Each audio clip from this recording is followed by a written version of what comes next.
All right, we've got some of the top 10. We have Apooche. I think this is Galaxy Ends. We've got Steelsane, Doxun. That is Blue Hair. Blue Hair then is a legend in the game. CrossFit, Jeremiah, Alpha, Measim, and Yes Win Big are the top 10 seeds with 103 participants in and only a few seconds to go. So Yes Win Big, you look like you're the 10th seed. Multiple rounds will be played. 1 point for every winner. Play against the player with the same number of points. Once every player is completed a round, the next round begins. Ladies and gentlemen, start your sledgehammers. Welcome to round 1 of Weekend Tournament America's number 68. We pick up almost where we left off, following Squish, who that amazing run in the last European tournament today. Made it to what turned out to be the final, lost to Apooche, and came 5th. Weekend Tournament European Group Champion and Weekend Tournament European. Facing up against Evalanche. Evalanche played on ladder, and I wanted to feature in part because it was a total gentleman after in a point where he was pretty frustrated because of the sort of cheesy build that I did. Absolute gentleman. As you can see, sends his greetings to Squish. I'd like to call out the kind of players that we like to play with. Evalanche, that is an opening. Has 2 tarantulas, 4 marksmen, he's marksman specialist, and buys 2 more marksmen. I'm going for these. Evalanche, this isn't 4-player free-for-all. You don't need it. Well, okay, he's playing a 4-player free-for-all build. Squish has... Now, this is actually kind of clever and kind of important. So, Squish comes out with 3 fangs, 2 tarantulas. And when an opponent has a no chaff build, buys the opposite chaff.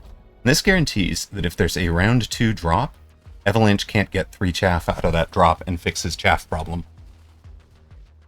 Now, of course, Squish doesn't have any single target, but in terms of denying the drops, even just picking up a single unit of the opposite chaff, you know, you never know. Opponent might have picked up either a chaff, right? So maybe they're buying 2 chaff and they're fine with it. But sometimes you can catch somebody out in this like perfect world of denying them the opportunity to have a triple chaff drop on round 2. Of course, depends on there being a round 2 unit drop, which you have extended range fort, assault thing, phoenix, missile device specialist. Now, missile device specialist and missile spam was the build I was running against Evalanche. To take it. That they do skip. I basically ran it into a fire badger and tarantula. You're doing 15,000 damage, all of a sudden the tarantula is not quite so scary. 15,000. Storm Callers, obvious answer for Squish against the tarantulas. Evalanche still running a chaffless build. 4 tarantulas now. Whole slow-moving build and get some single target damage on the board. Storms. See that single target damage. Pretty sure Squish would love to see something like a Phoenix drop, round 3 drop, or similar, like having some single target locked onto the chaffless build. Just going a little bit better because we have the Storms. Has 4 surviving marksmen, down to 3,500. Evalanche at 46.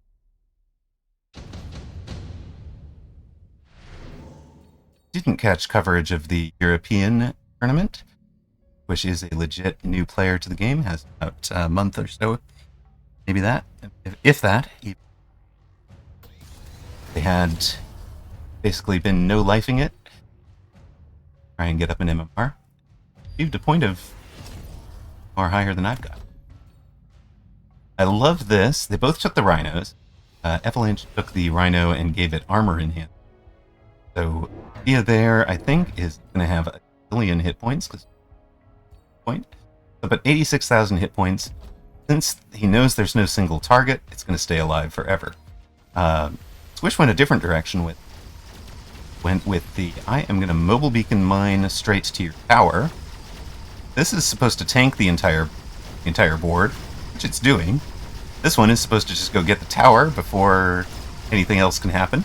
As the tower goes down, so does the big tanky rhino in the middle of the board. And, oh, by the way, we've got four Stormcallers now slapping things down on top of it. Problem. So, only thing I would say for Squish, running X. Getting a little more out of snacks for your rhino, like punched that out that level 2 tarantula over here. Gotten a big point buff on that guy. Didn't turn out. Squish goes for... That's just rude. Squish took intensive training. Sells the level 3 rhino over here. Buys the level 3 rhino over here. Intensives it. Gonna drop the... Go ahead. Answer me on this side. I dare you. I'm gonna be running it in on the other side where it can get Orange Man. Get the experience from it. Cash that in. And get the tower as well. Evalanche, that is a clever choice. Took range on the tarantulas and going to be EMP on marksman. So if you had the same unprotected rhino, would get slowed down by the marksman. As out, we're going to get tarantula coming over to clear these guys out, but these marksman shots are going to go on to crawlers for a while. Missile slowed down the middle fellow, who was supposed to be kind of a running crawler. But the EMPs are slowing down the outside rhino now. A good reason why photon coating is one of the offered effects on a rhino. What you would use to protect against this sort of thing. Or that it's slowed down by the connection. You can also use power armor, which guarantees that it's slowed down. Somebody's sentry missile like this couldn't have slowed down Evalanche's power armor. Squish wins round 4. Got Squish at 3,500. Evalanche down to 2,842. Laser sights and haste module available. Get haste on the rhino. Laser sights on this level 2 melter in the middle. Melter is ranged. With, again, the missile on the rhino trying to make sure that he connects. Only moves 6 meters per second if this... Mobile beak. Get locked on. Right? With this rhino having failed, Squish just pulled out of it. Love the fact that he's willing to, quote, waste, end quote, the intensive training. Problem doing it. On Evalanche's side of the board, even though he has teched range on the tarantulas, tells one of the 4 tarantulas that he pick up a Vulcan. Only, you think it was kind of weird. Last round he took a subsidized crawler for the crawlers that he didn't even own yet. Game goes long enough, that'll be a reasonable choice to get upgraded crawlers. But had no crawlers to upgrade. A lot of the top players would have that one, would have just skipped and had the plus 50. Squish adds the flank screening fangs that we talked about. They are, Squish, they're right up on the edge. Or accepted placement for those is just a little inbound so that opponent can't run replicate crawlers and replicate off of your fangs. Once they've paid the summoning sickness price, try that, then you drop down some fire badger. You know, replicate crawlers of your own and counter-replicate. Your counter-replicate crawlers win that because you have the fangs backing them up doing a little bit of damage. The number of bites required to kill a crawler. That mobile beacon was really pretty, Evalanche. Wow, right down the gut of between those two. But, of course, the super ranged Melter locked on and got the job done for Squish. Drops Evalanche to 1842, Squish 3500.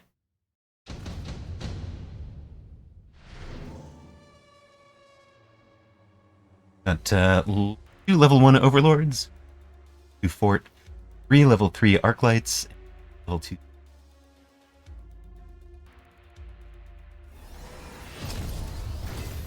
Option Squish has taken the Overlords. Love it. He's taking Overlords with Mothership. So the idea there is they're producing Wasps. The Wasps are going to tank a whole bunch of shots off the Marksman. Like the Evalanche's choice was the Sandworm. Don't see it in a corner, so off. Don't see it in a corner, so that means he has sold it. Cash picks up 2 more Vulcans, while sold out of this corner corner crawler. Dead with sentry missiles, slow down any rushes on the outside. This is actually okay. So this is his defense against replicate crawler, right? I'm gonna try it. Go ahead, but I've got it covered.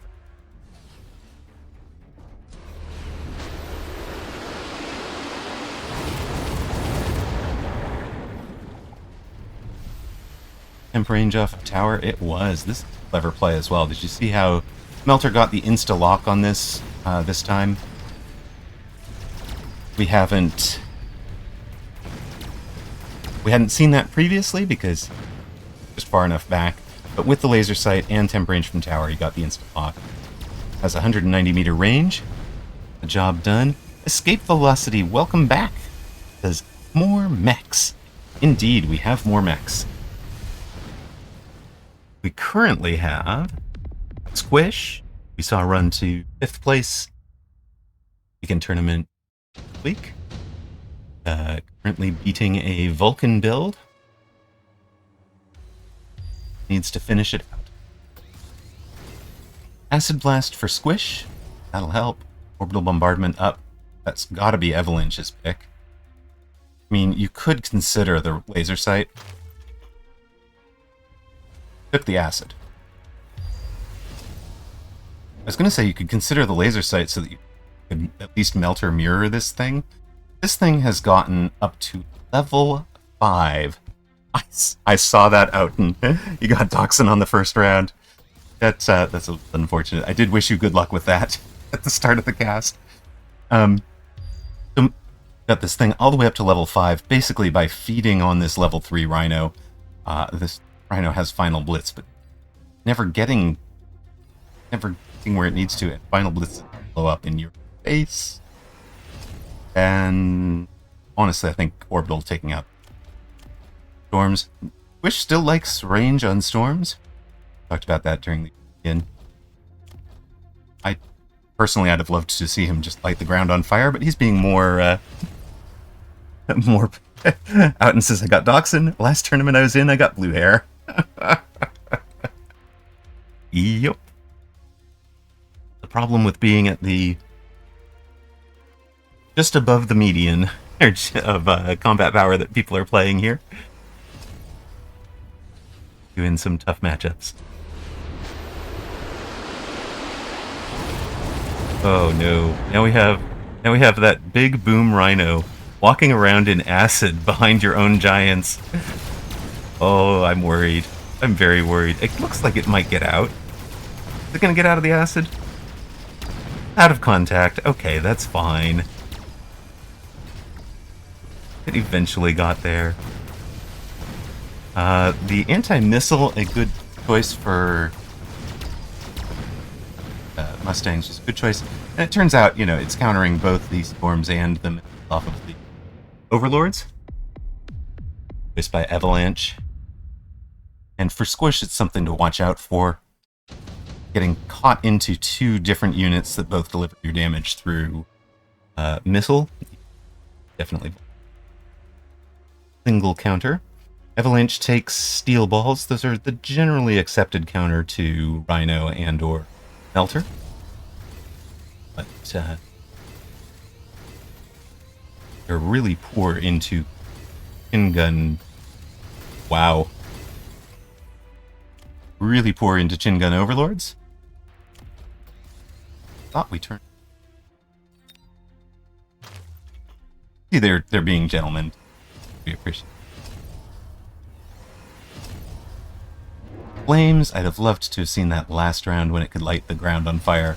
This round, teching something Mustang.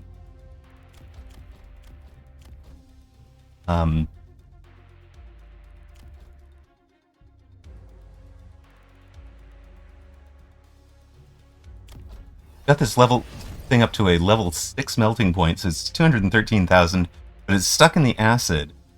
And, I kind of thought that was a bad decision for Evalanche, but it's working out. The thing actually has got so much range it never needs to move, but it just hangs out in the acid and dies. We probably needed to shield it when we took acid for ourselves.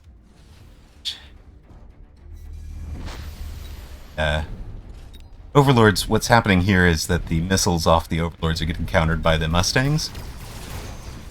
They're not actually landing. The only thing that's currently landing is Overlord artillery. And of course the Mustangs are good at both killing the Wasps and stopping the main guns.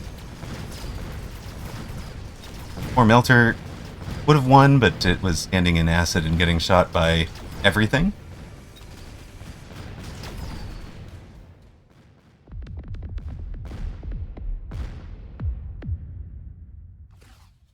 And that is it. Evalanche with the round 1 win, defeating Squish, who made it to the final of the Weekend Tournament European earlier today. So nicely done, Evalanche. Well done.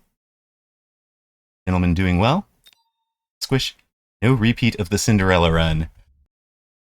All right, we are through to the next round. Going around the top of the group. You've gotten wins from Apooche, Steelsane, Blue Hair, Jeremiah, Measim, and T-Man, kind of as expected. Cortex won, Evalanche with the upset over Squish. ChatGPT Classic won when Odyssey probably disconnected, is my guess. Flashy, Zillalag, Ausari, panmex, my opponent right before tourney, gets the win. Rackelhan, I remember that name. Rackelhan Alexander UA, not the Alexander that's his name is in Cyrillic. Alexander beat Mike Tyson. Mike is still struggling right now. Udadadadada beat Sinwa. The TRC, I don't recognize this name, so I need to check in on that person. We saw Wolf Factory, Mumbo Jumbo gets the W. Righteousness, Yes Win Big by default. Alpha, CrossFit, Doxun, and Hello. So you're going to have your round 2 matchups. We've got 49 versus 2. So 50 unbeatens at this point. And we'll go look for something that's a good matchup here rather than following the top players. Because this round we're going to get some mismatch. And welcome to round 2 of Weekend Tournament America's number 68. Round 2, of course, has a lot of mismatched matches. And I didn't see anything that matched up to well-known names. So we're taking panmex, partly because they were a total gentleman on today, and Toy Snowman. Panmex is running a supply specialist with crawlers and storms. Toy Snowman still selecting. Takes the giant specialist with crawlers and tarantulas.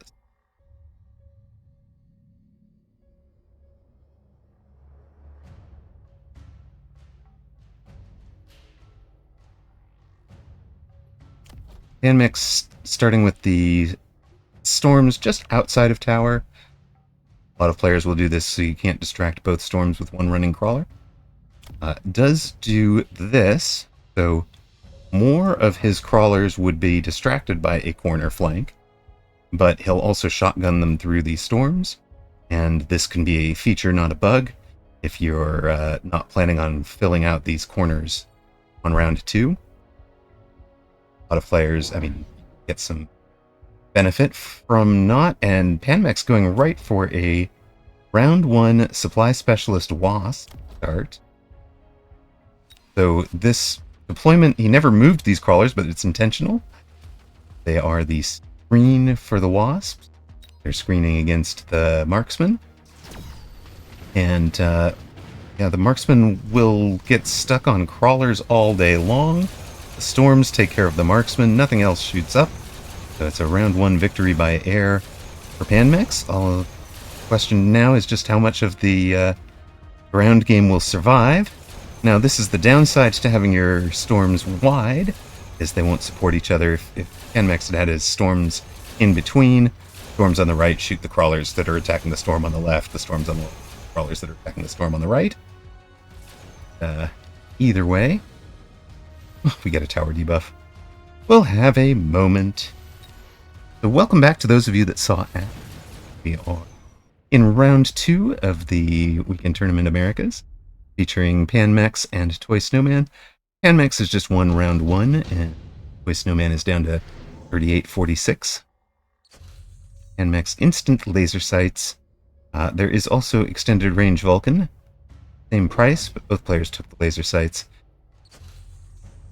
Panmex a supply specialist, Toy Snowman a giant specialist.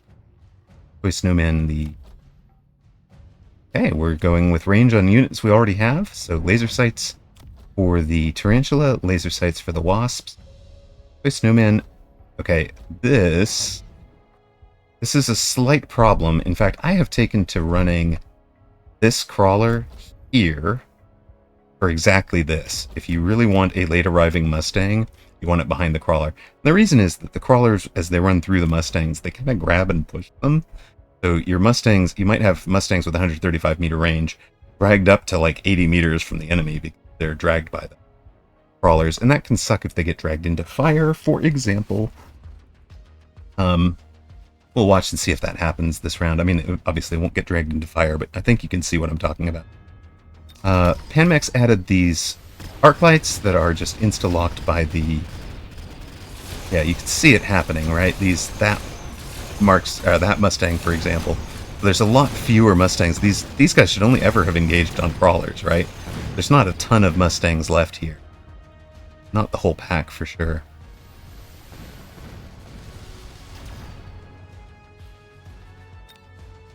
You know, if Toy Snowman does his deployment just slightly different, you get a different deploy there. Different, well, more Mustangs survive is what I'm going for. It's not crucial to the outcome of the round. Drops panmex to 37-32, Toy Snowman at 38-46.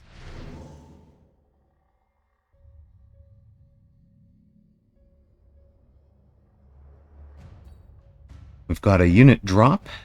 Fire Badgers. Such a great unit. Here's 4 level 2 fangs if you had a chaff problem. You don't really want high-level chaff, but fangs, especially with levels, can be so strong. Level 1 forts. Level 3 saber. Yes, it didn't even look like they were dragged, right? It looked like they just decided to come melee with the crawlers. Hey, we're happy to just come with you. We're right here. We're close support. But yeah, that is the problem there. I don't like that formation, and it's why I've moved this back crawler off the back just a little bit. Sacrifices something. If I never need to put the Mustangs back there, it sacrifices a little bit of late chaff time. But I'm planning on running those late fangs from so deep that the crawlers on the back line really aren't my late chaff, anyways. Yeah, I mean, another way to solve it would have just been to put these Mustangs right here, right? Absolutely want your chaff on the back line. You just plan these in these two places. Center Mustang locations. Toy Snowman, as the giant specialist, is taking a fort and another tarantula, right? This tarantula is the new one. There's 2 new tarantulas. Took the...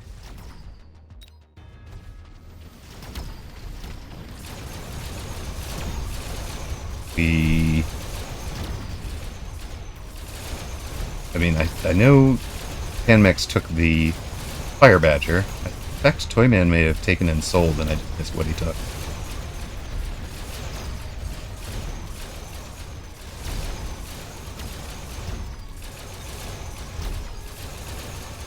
This fort is just going walkabout chasing fire badgers.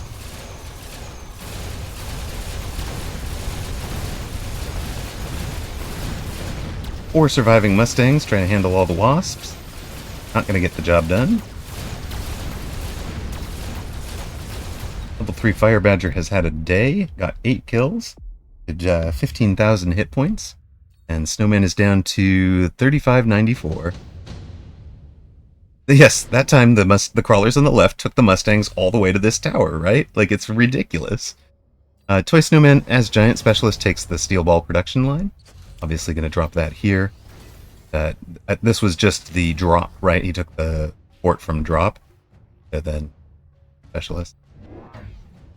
And you can tell he didn't actually unlock something. So as Giant Specialist, one of the things you can do is use your free Giant unlocks to kind of deny units to your opponent in drops. And as Giant Specialist, if I ever have a round where I don't want to unlock the melter to make sure that that's denied to opponent. Panmex did really well with this mobile beacon last round, goes for it again. Laser sights on the wasps, they now have range. Level 2. Fire Badgers have portable shield. They're level 3. We could add a steel ball to this pack if you'd like. But no, we're going to put it behind tower and give the steel balls range as well. So it's steel ball aggro from deep. Badass. I mean, it's ball crawl, right? From deep. And with range, they get their locks. And the reason the range is important, of course, is it's letting the crawlers filter through. On the other side, where the Mustangs have gone, the crawlers are level 2. That side is going well for Toy Snowman. Also has the fort and the steel balls that are produced over there.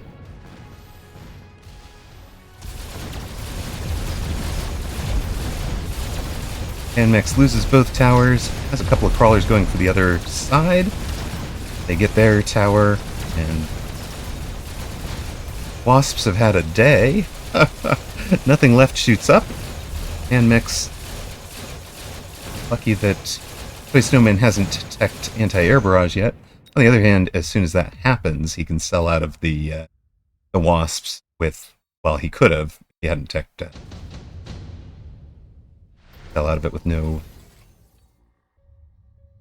skin off his back. You've got a Phoenix for Panmex, double Scorpion taken for Toy Snowman. Outside. Phoenix is here behind the steel balls, and you've got kind of a bit of a range. I like this grouping. I'd love to see a steel ball added to this little group. Wohian, thank you for the follow. Much appreciated. How are you tonight?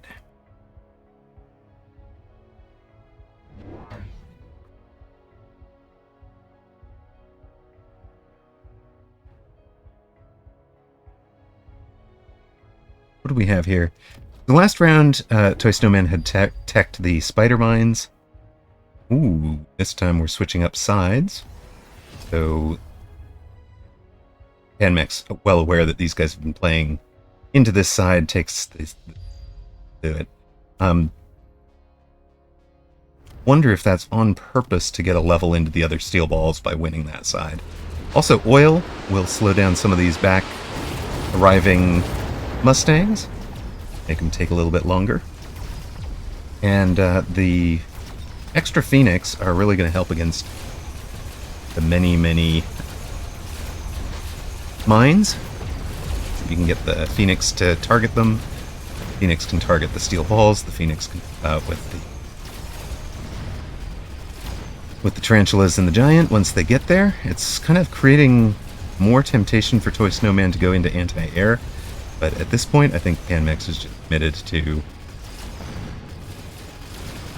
He hasn't spammed out enough of them yet acting like he's not a giant specialist. I almost wonder if Toy Snowman has forgotten he's a giant specialist.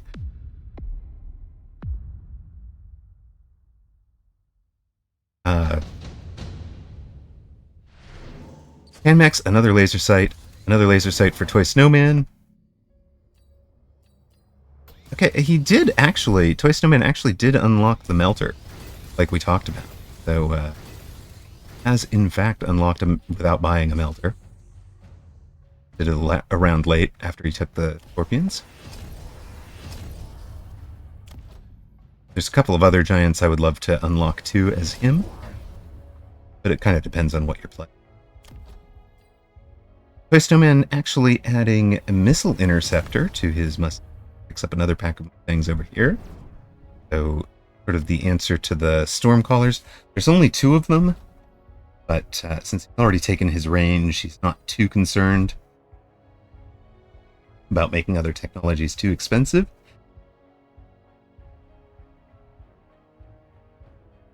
He could have afforded to and chose not to, take a mobile beacon to go around the oil. A lot of players would probably have taken a mobile beacon, placed it here, and just gone around to ensure that they're not slowed down. Panmex splitting up the wasps from their pack of fire badgers. This time he's got fire badgers on the outsides, and the fire badgers have added napalm. Napalm, of course, dangerous when you're pressing into it. The fire badger doesn't care so much, especially that as part of the build's idea is that the aggro fire badger is able to run napalm and field maintenance and therefore run through its own flames without dying. Of course, any supporting units have problems.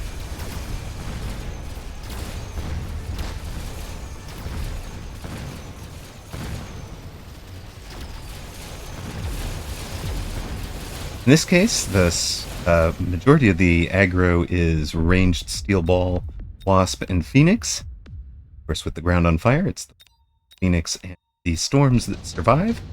Toy Snowman down to 2180, and Panmex at 2800. Toy Snowman took senior attack. Was already on the 1-1. Panmex is as well. Always interesting to take the senior attack is better than this one. Costs 350 for 30%. This one costs 324%. So, light.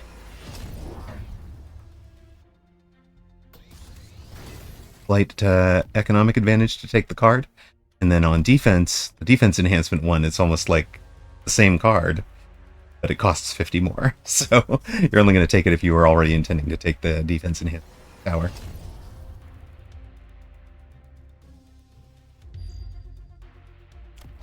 Panmex running the same mobile beacon for the ultra-ranged wasps. They're up to 125 meters. But he's really only running this one pack of wasps. As they get higher and higher level, he'll be able to give them elite marksmen and just have these things turn into a crazy 150 meter build option. When your wasps outrange marksmen.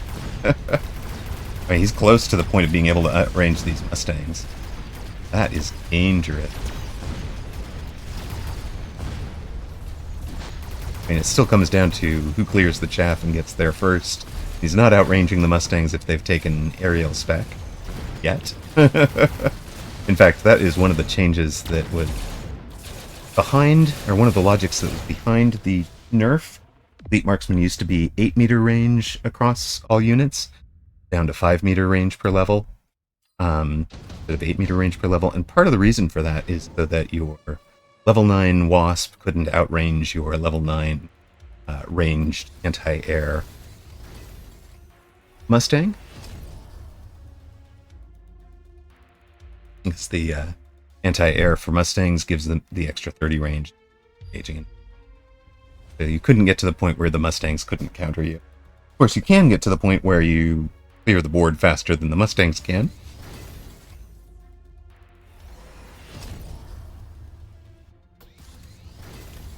panmex swapping into... So here's the anti-air barrage forts. 1, 2, 3, 4. Panmex has the answers. Field maintenance wraith.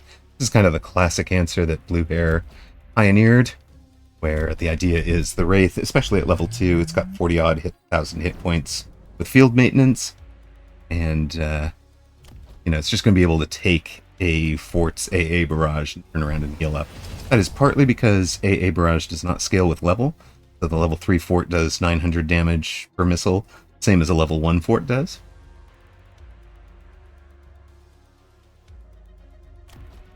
Like a lot of things where that do scale with level. It's a change I think I'd like to see made, to let high-level forts, to let missiles, essentially in general, damage from higher levels, the way that the Typhoon... Not currently in the meta. And as you can see, those things are just tanking it all. Eventually they go down. Question I have is for panmex, which is your guys would have had a 125 meter range. They'd have stayed 50 meters behind these. They weren't going to get shot. Why didn't you let them come fight?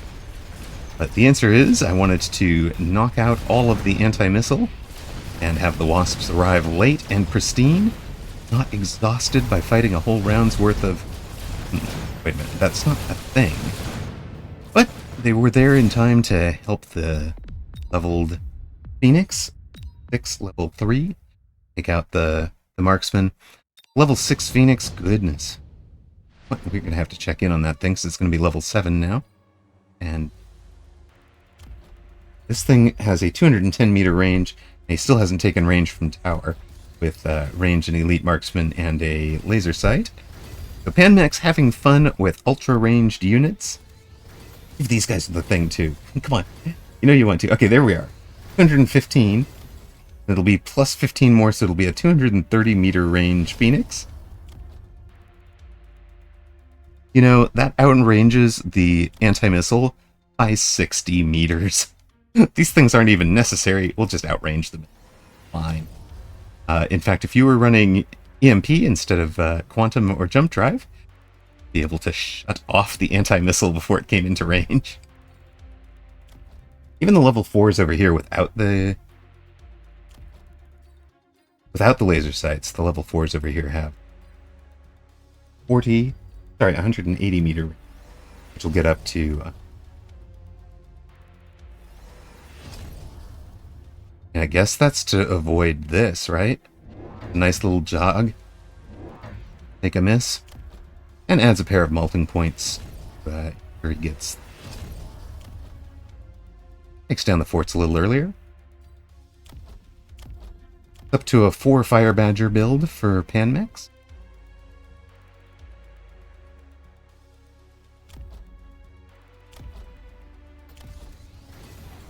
Oh no, it's anti-air tarantulas? Oh dear. Toy Snowman, your tarantulas are just never getting into range. I guarantee you they're not shooting the air target, ever. That oil will just about seal it for panmex. Wasn't stopped to get lit on fire. You can see just how much of the board is getting lit on fire with the napalm. That's allowing the melters to get their locks, whatever the key units are.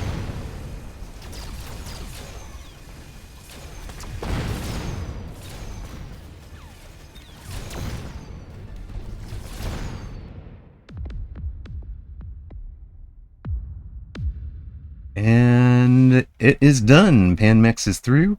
Panmex was over 1700 MMR when I ran into them. Just a little bit. Toy Snowman at 1220. Alright, we are through to round 3. We've got 25 unbeaten. Apooche will be the bottom level of the group, but hey, you just beat CrossFit, right? Evalanche, you are in the spoiler role. You're going to be facing Apooche. Oh goodness. Poor Apooche, going from CrossFit to Steelsane. Back-to-back matches. A little rough. So it'll be Jeremiah and Measim. Blue Hair and Yes Win Big. Doxun and T-Man. adjust it just a little bit. Oh no! I never hit OK and got hit with an abandon. You know, I often... yeah, okay, so I need to adjust the thing.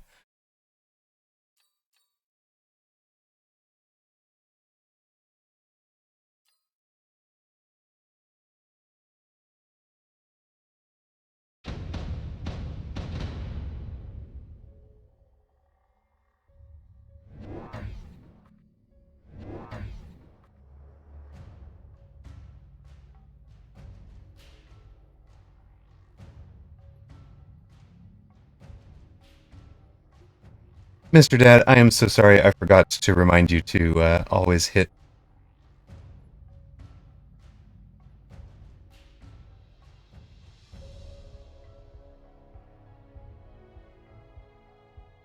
to hit accept, because unlike ladder, tournament games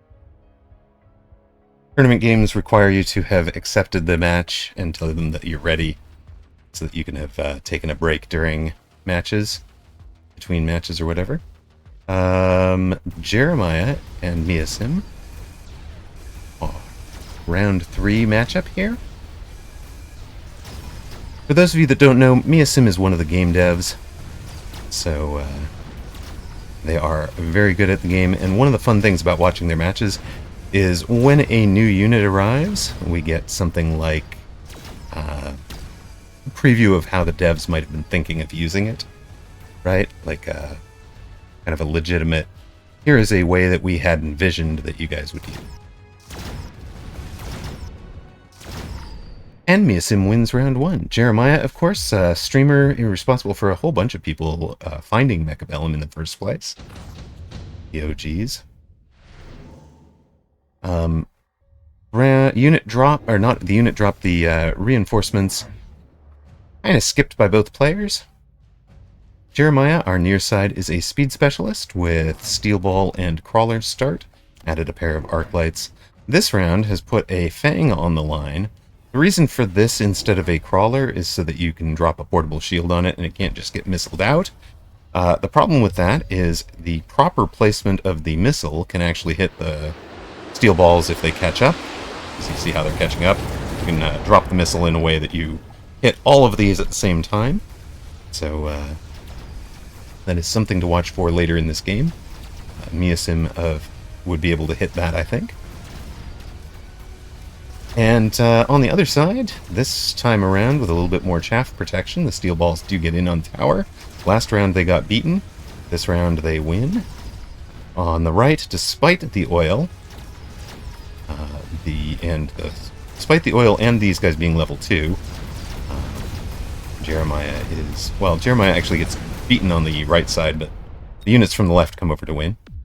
So Measim is on 3832, Jeremiah at 4380, and Ocelotus is the sound a little bit better, a little bit cleaner. And are you still not picking up the fan from the background? That was what I was trying to cut out with the noise gate. Alright, good. We'll hope that the no fan heard. Perfect.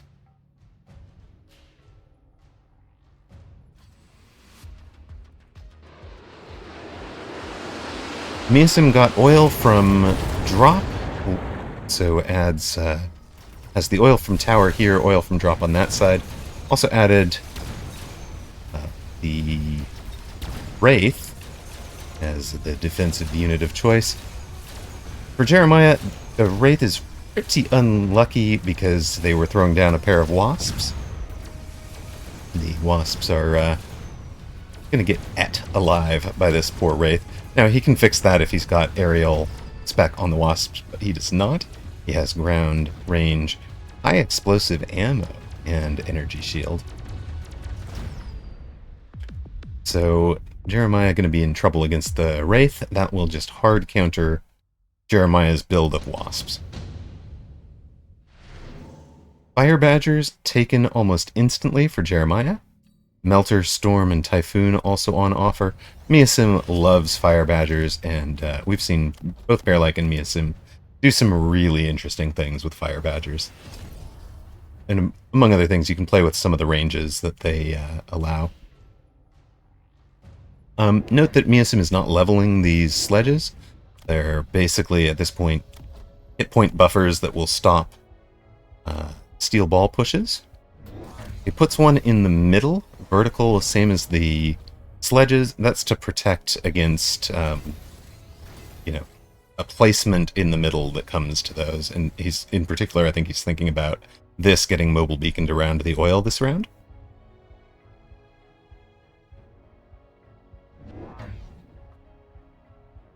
Jeremiah is just going to commit to the wasps. I'll tech range on them. I don't care that I don't have anti-air. That's going to hurt because Measim's adding another Wraith on this side.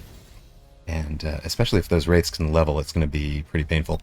But Jeremiah's Badgers are a double Badger flank, one on the back corner, one on the front corner. And that means that while a whole bunch of things are distracted down to the back corner, the near corner is going to go pretty heavily towards the attacker.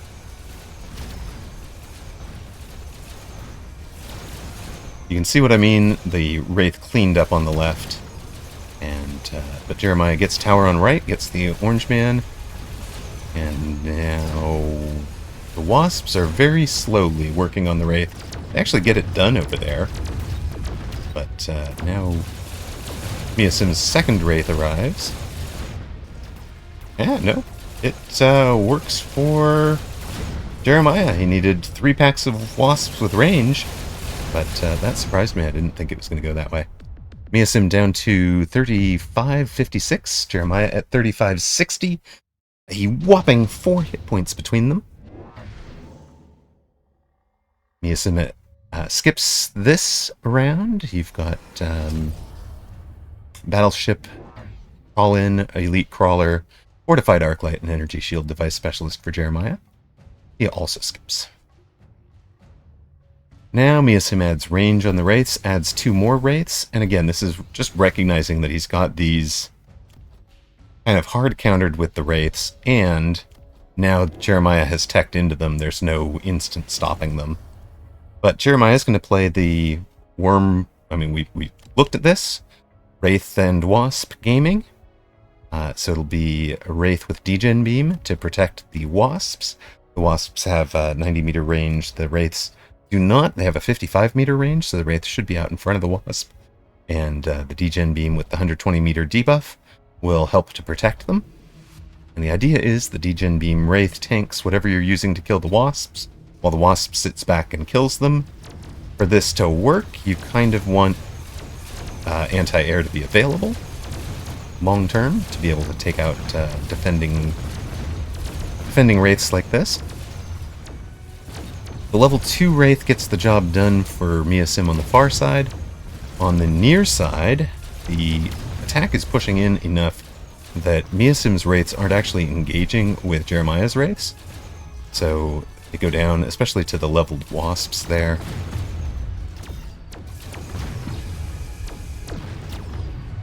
Thus far, we're not seeing anything dramatically new in terms of strategy on this one, but it's kind of an interesting matchup.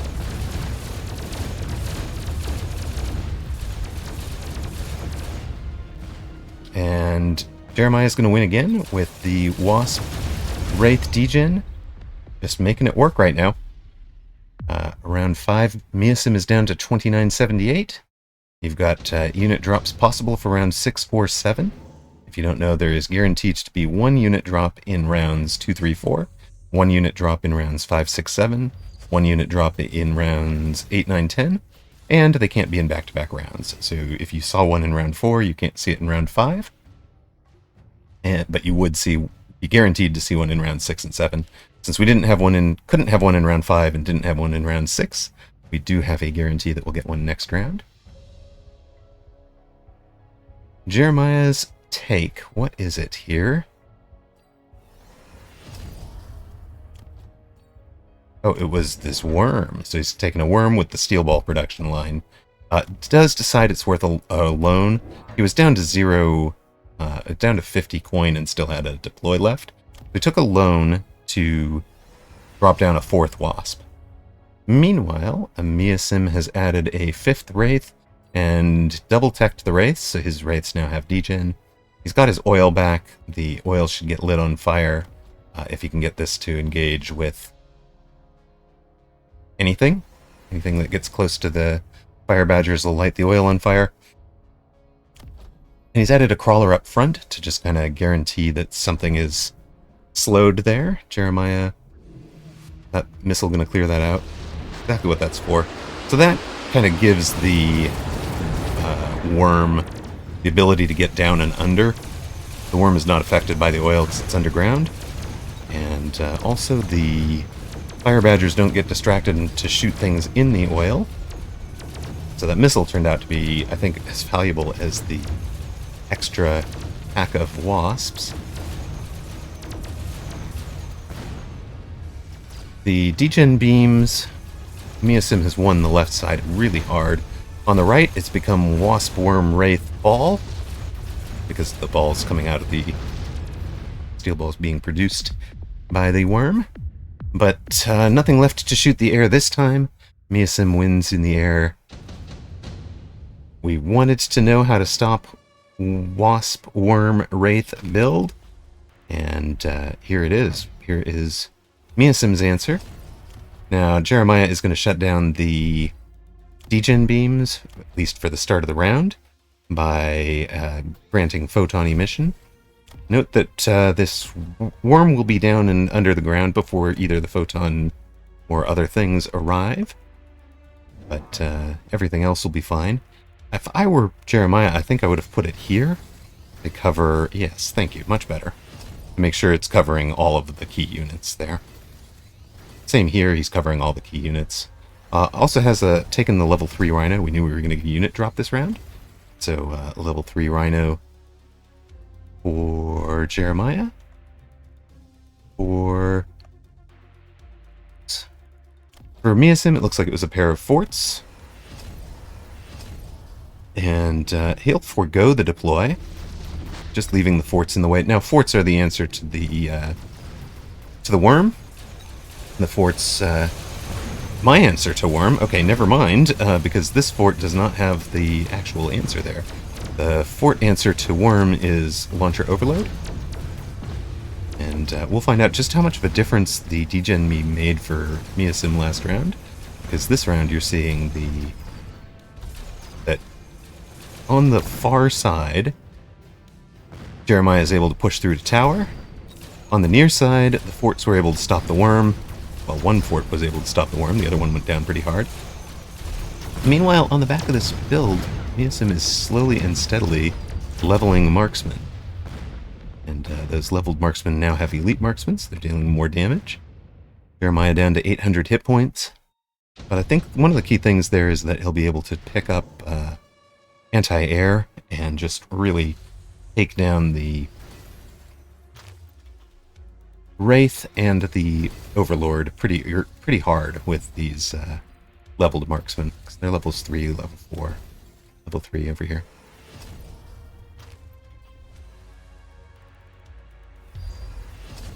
Drops another oil. Was trying to get this oil lit on fire, I think. But Jeremiah has sold out of that just to make sure that we don't get this fire problem again. The fire, in Jeremiah's opinion, is why he lost on the right.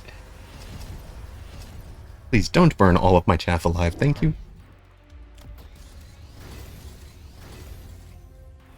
Both players did take the enhancement module and abused it for a free level. Yes, I'm getting a little bit more value from it.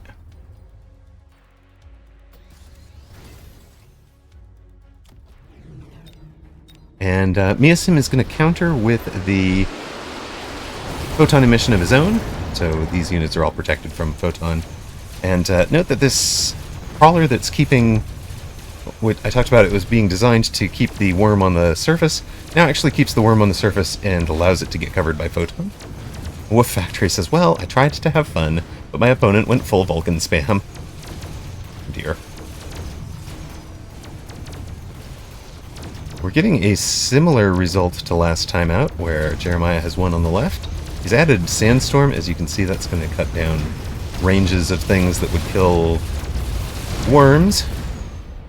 And this time, Yeah, there's one worm, two overlords, a sandworm, and some high-level wasps. Drops Measim to 1,207 hit points. Jeremiah just under 800. We get a unit drop again. Scorpion, Melting Point, Vulcan, and Mustang available.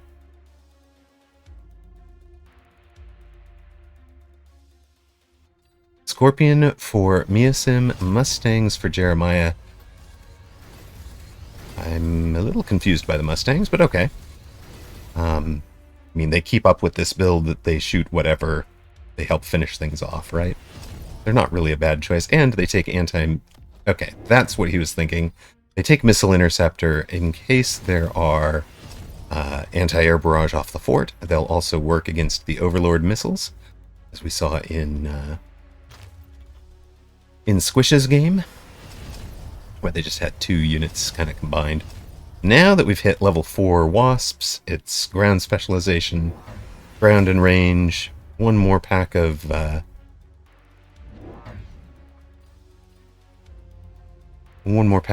steel balls. Squish, speaking of Squish, Squish says, I think I am in fact a bit too tired for this tournament. I just nearly lost to an 800 MMR player, but to be fair, he was really good.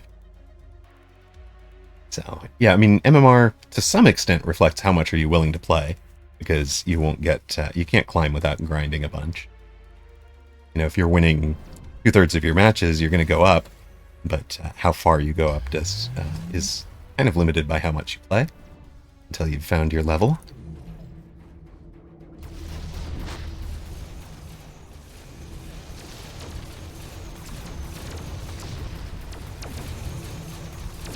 You went heal, armor, link sledges into a full Vulcan spam, but you were cost control. Ouch, did it just not wind up working, Wolf Factory? This looks like it's going to be the end of it. Full on Overlord spam for Measim. The teched Mustang's not enough to stop it. Enough giant damage surviving. KO Jeremiah. Game dev wins. Game dev good at game. Game dev created.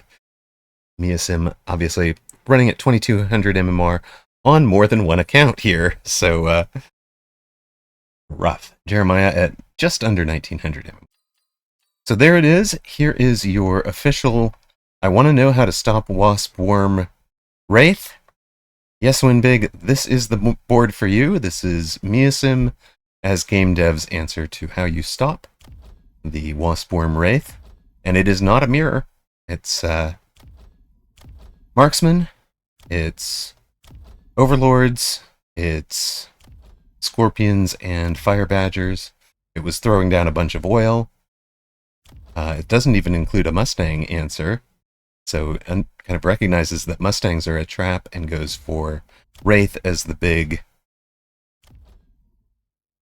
Yeah, just going into the donut early helped a lot. Exactly. So anybody that's looking for how do you stop Wasp Worm Wraith, this was a really good example of it. To watch. You can always download the replays of a tournament game out of the player history, so you just grab those two players, you can walk through that at your own speed. Apooche beats Evalanche, Alpha over ChatGPT. Rackelhan did beat Wolf Factory with a bunch of Vulcan spam.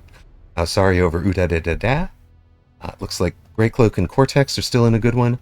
Doxun beat T-Man, Measim over Jeremiah. Blue Hair beats Yes Win Big. That is no surprise. Blue Hair, very, very good. Galaxy Ends and Fire beats Righteousness. Zillalag. I'm thinking of this person as like House. I don't know. And Alexander UA beat Mumbo Jumbo. Steelsane beats Papatog. Papatog, unlucky. Couldn't follow up the win against CrossFit with another spectacular win.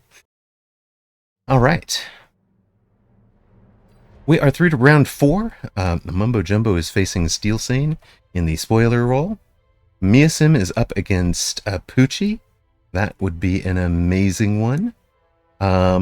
We've got Rackelhan, Greycloak, Doxun versus Blue Hair. Oh my goodness. Yeah, we'll do Doxun and Blue Hair. All right. Near side, legendary multiple time tournament winner Blue Hair. Welcome to Weekend Tournament America's number 68, round 4. Doxun at the far side, red.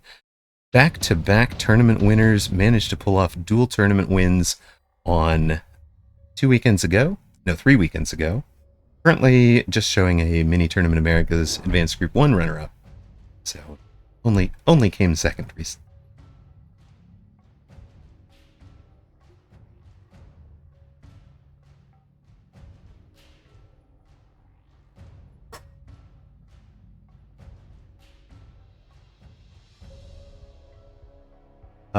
Blue Hair near side, a fortified specialist. Has a Mustang and Marksman start, added a pair of crawlers behind towers. Doxun, a giant specialist, had fangs and sledges. Starts with a kind of a classic sledge line, a central formation, and adds a pair of fangs behind towers. Horizontal. Yes, when Big talked about this, yes, when Big prefers them in a horizontal prediction. Horizontal position defensively. Mr. Zad, good night. Thank you for joining us all afternoon and all evening. I hope to see you again next week or at some point during the week. I'll be off, probably be off tomorrow and streaming again on Monday. Monday, Wednesday, Friday, and Saturday tournaments are the schedule.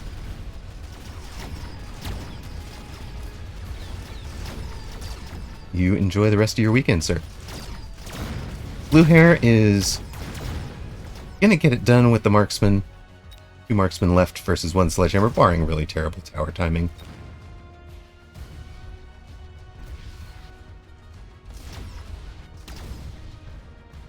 That poor sledge, stuck on the tower forever. So Blue Hair wins round 1 at 5,100 hit points. Doxun down to 4,200. We get some swoopy camera work, thank you, camera. Haste module for Doxun, a skip for Blue Hair. Settle right about here. Quit jerking the camera around so much, Amrock.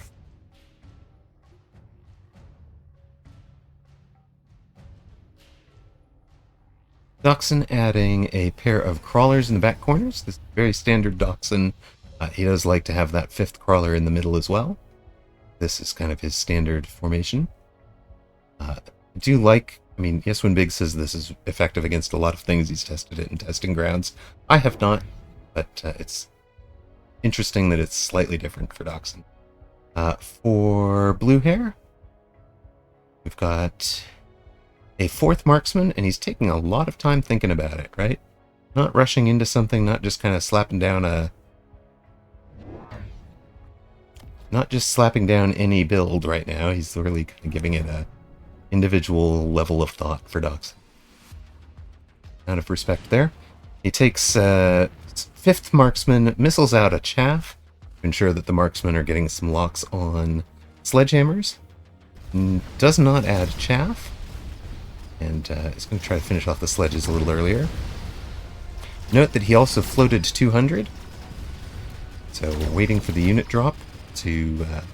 what he's doing there is saving econ, saving money, that he's able to look at the unit drop and either, you know, I need to take the unit drop and tech it to get the maximum out of it, or I need to take the this unit drop to counter the 2 of the other 3, and then I have to tech something else to counter the 4th. You can see Doxun basically winning this round by having better chaff and getting the marksman hooked on chaff. So 2 sledges survive. Both players take a barrier. Doxun as a giant specialist. Round 3 unlocks and takes a Vulcan, puts a haste module on it. We talked about Blue Hair floating the 200. One of the things floating the 200 lets you do is add 600. Yeah. Takes a Vulcan, takes a barrier.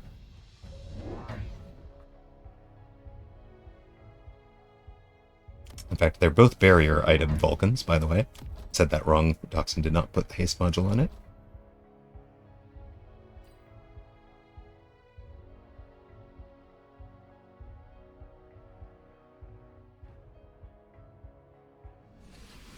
There's that fifth chaff we talked about for Doxun's build. The standard Doxun formation. DSF, Doxun standard.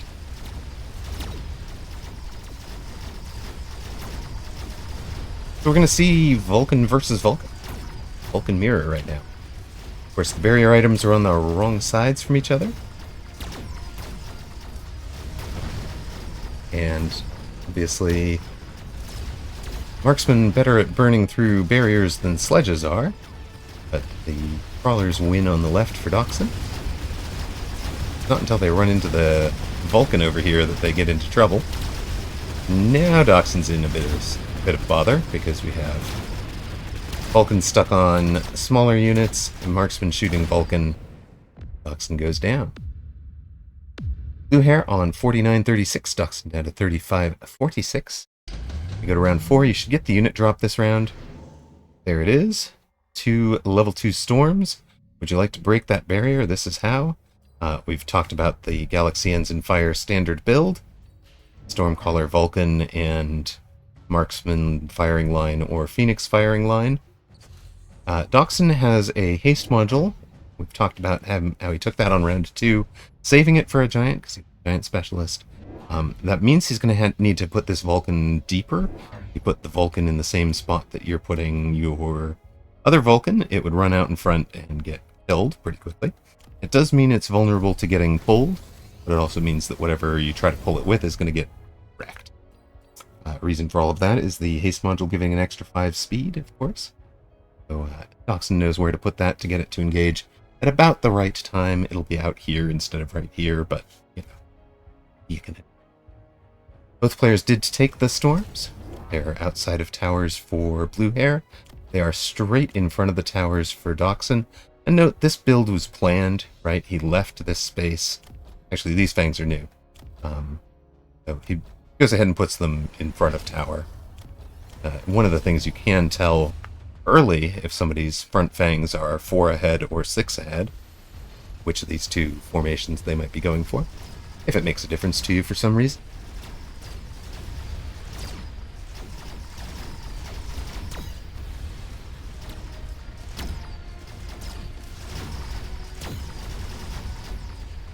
Both sides lost the barriers pretty quickly. For Doxun, he gets locked in on the Vulcan pretty early, but it's going to lose the Vulcan first. On the left side, and similar on the right, both Vulcans go down at the same time. Blue hair is going to win this round as well. Doesn't do quite as much hit point damage because no giants survived.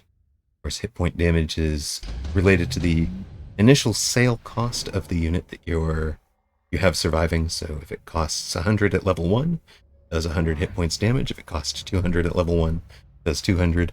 So a surviving giant, even if it's got 1 hit point, whether or not it's level 1 or level 4, it's going to do 400 hit points on the health bar.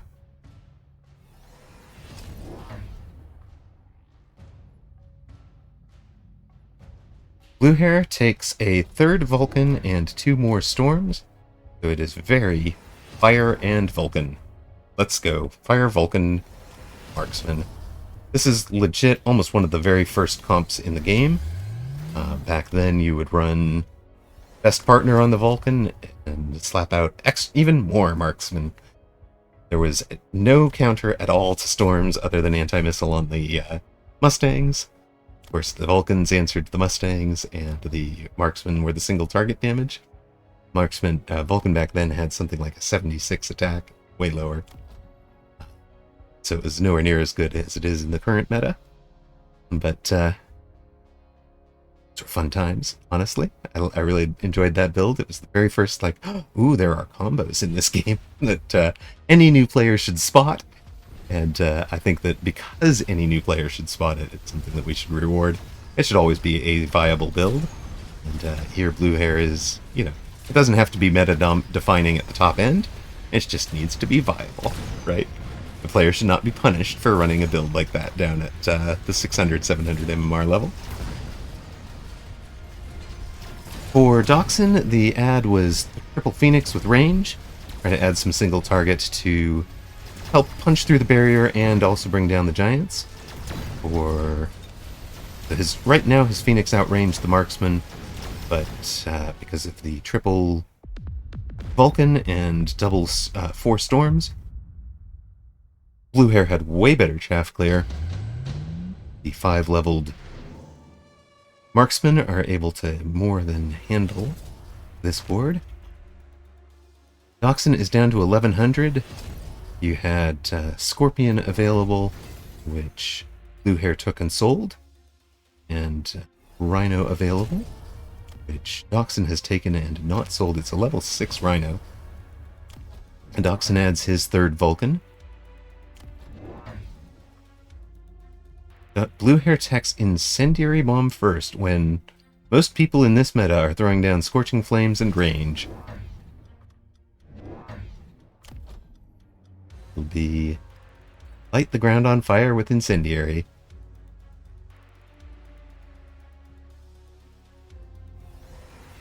Doxun adds a 4th Phoenix right here. Go with the Rhino and Vulcan. And it's going to be a mobile beacon crawler. Way to read that. It's not so much reading the storms. It's not so much reading Incendiary on the Vulcans as it is I'm trying to counter the storms and potentially counter fire on Stormcaller. Note that Blue Hair is not running flames on Stormcaller anymore.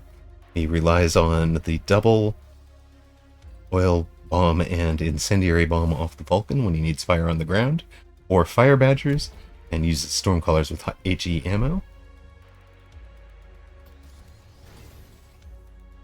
Took range on the marksman as well, and now the marksmen are back to properly outranging the Phoenix. Doxun lone range speed, and Blue Hair no lone, just took range. Speed, of course, is for this Rhino, trying to get him in there.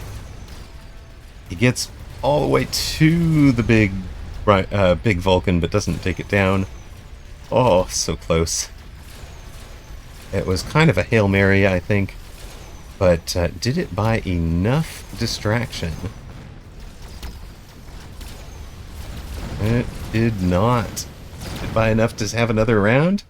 1146. Doxun drops to 446. He's got another round. We go to a round 7. No unit drop possible. And Blue Hair in control at 4800. Doxun takes Senior Defense Specialist. So extra hit points. Blue Hair will think about this for quite a while, so I'm going to jump out to see what Doxun is doing on the board. Looks like range for the Vulcans. Kind of the first thing.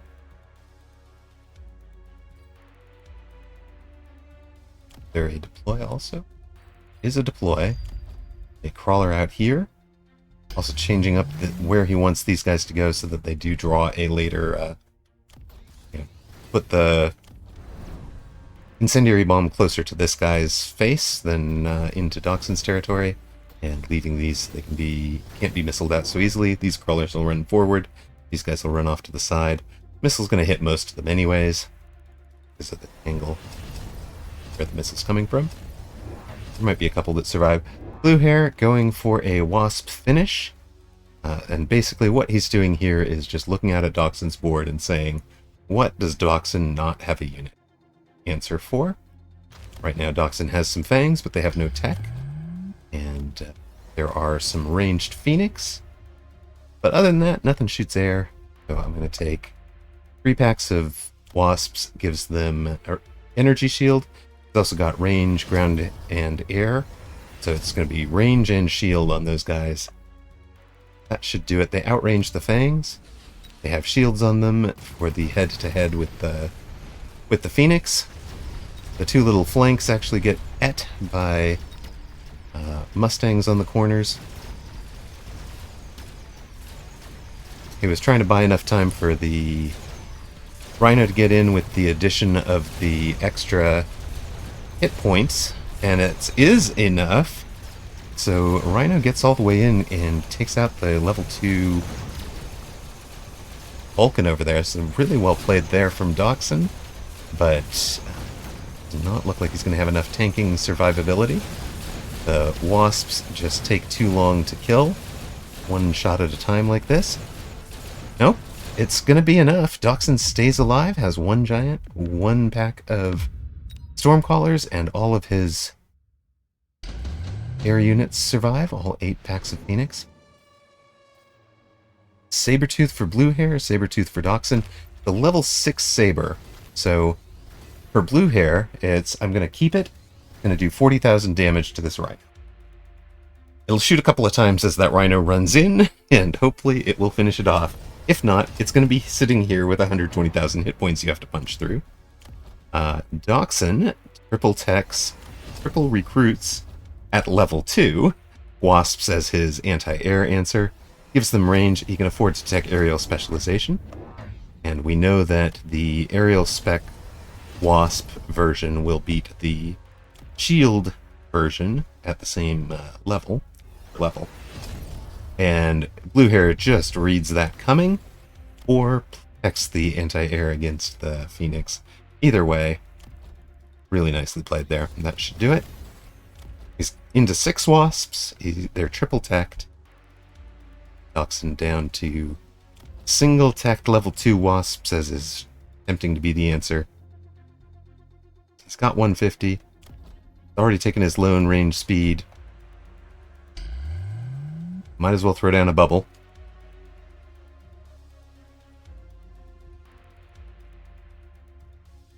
Dog in chainmail in dire straits here.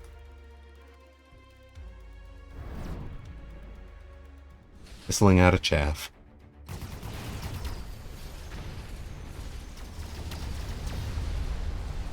And one thing that made last round work was the fact that this Vulcan fires off flames while this guy is right on its base, so it was actually standing in its own fire.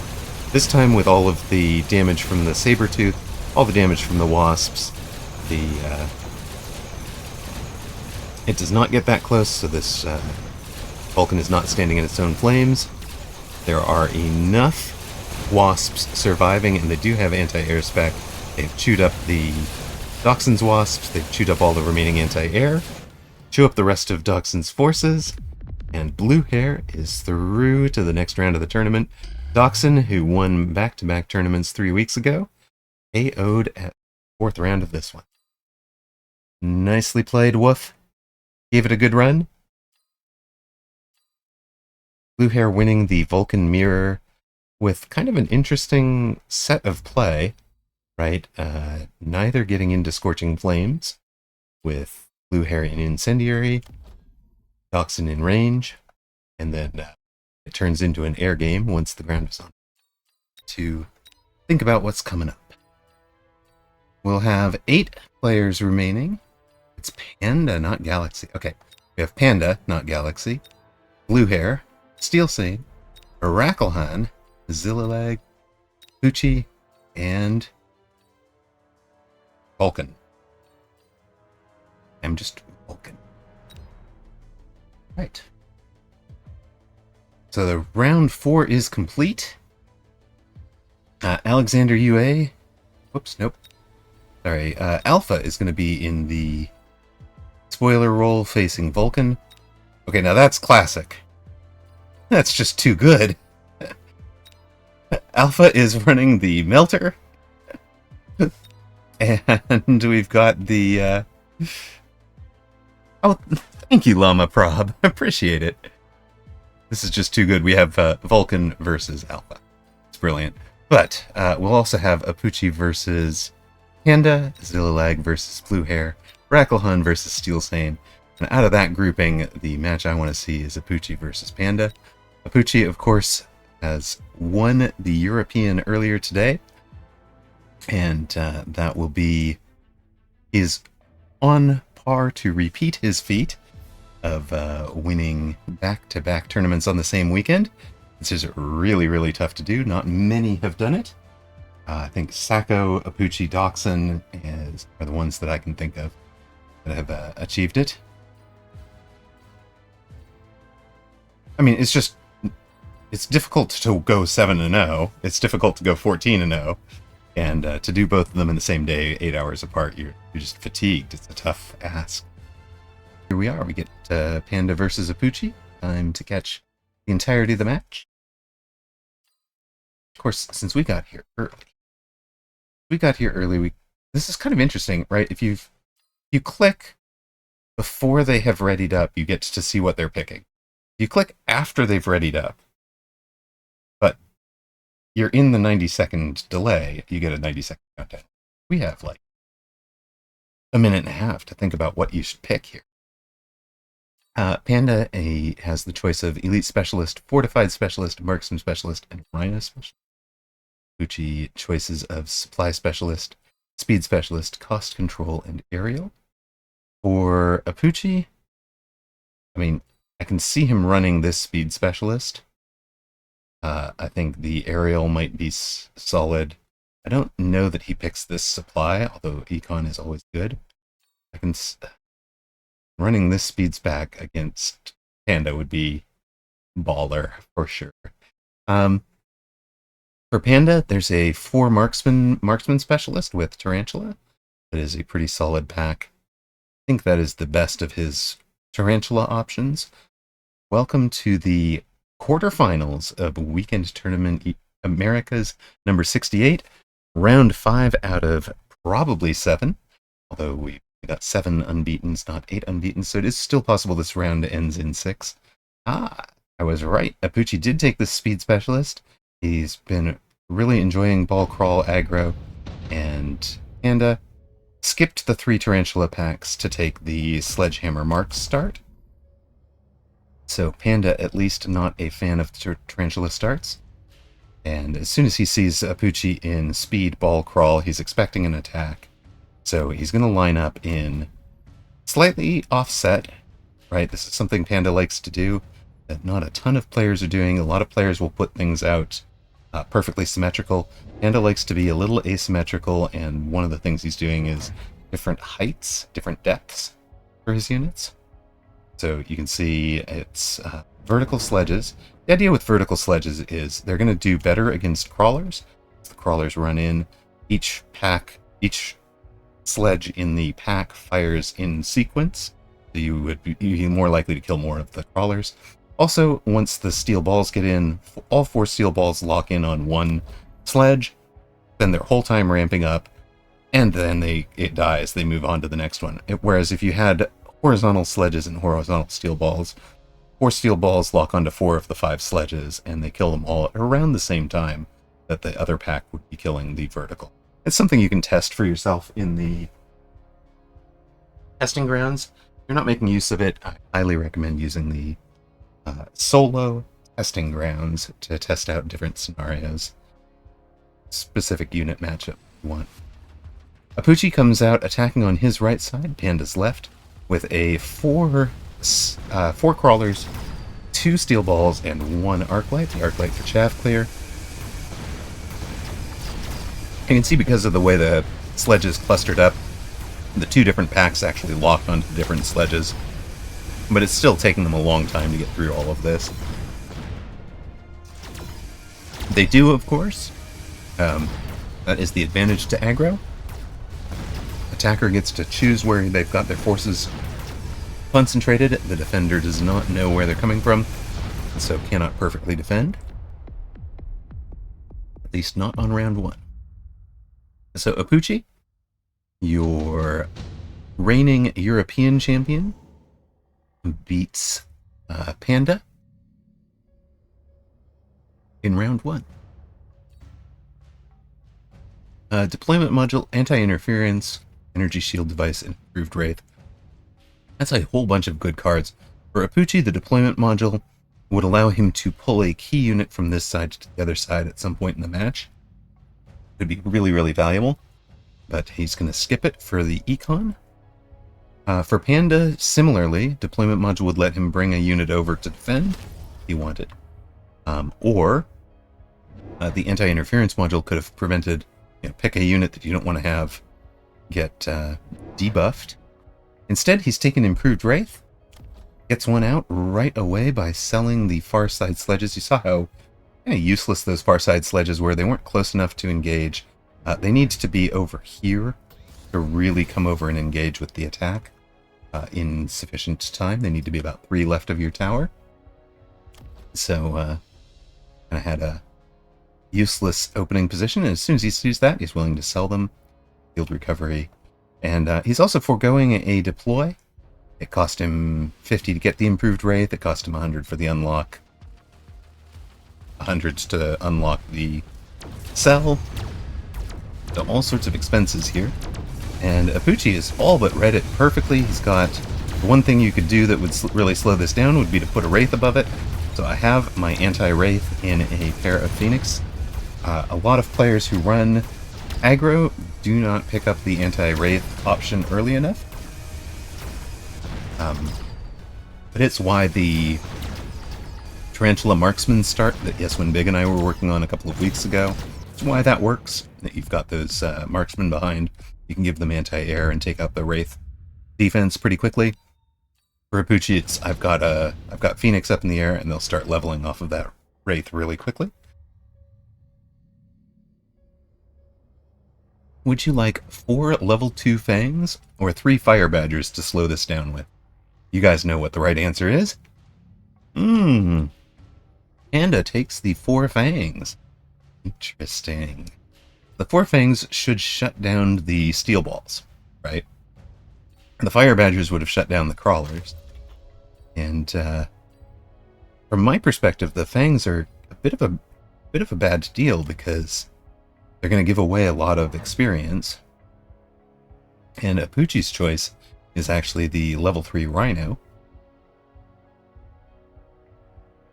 So perhaps part of what Panda's thinking is I'm going to slow this all down by having some additional chaff.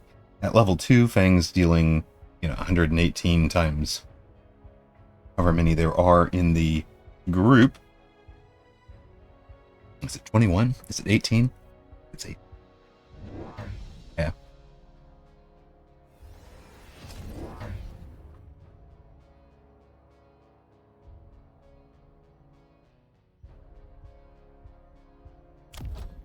Also has a Fang in front. His unlock for Arc Light. Also, note this, he's, despite the fact that Apooche is pretty committed to this front, Panda teched the level 2 tower, or took the level 2 tower, and here's the rush at it.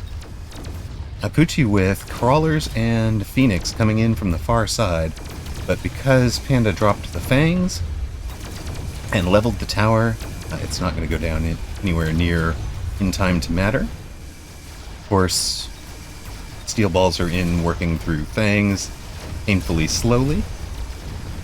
The Phoenix have gotten their job done against the Wraith. Finally, the Steel Balls get the tower. But this far side tower never did go down. So Apooche wins round 3. Panda is down to 2474. Apooche on a solid 4700. Improved firepower control for Apooche. Super heavy Mustang production and improved Overlord are the other option. I don't think Panda really needs a second improved unit. I like the improved firepower control. For both of them, if I'm Panda, I'm thinking of putting that on a Wraith, which is where it goes. For Apooche, I've seen him put it on a Phoenix for things like dealing with Wraiths once they've leveled. Also taking a pair of Mustangs, so it could be the classic Mustang item.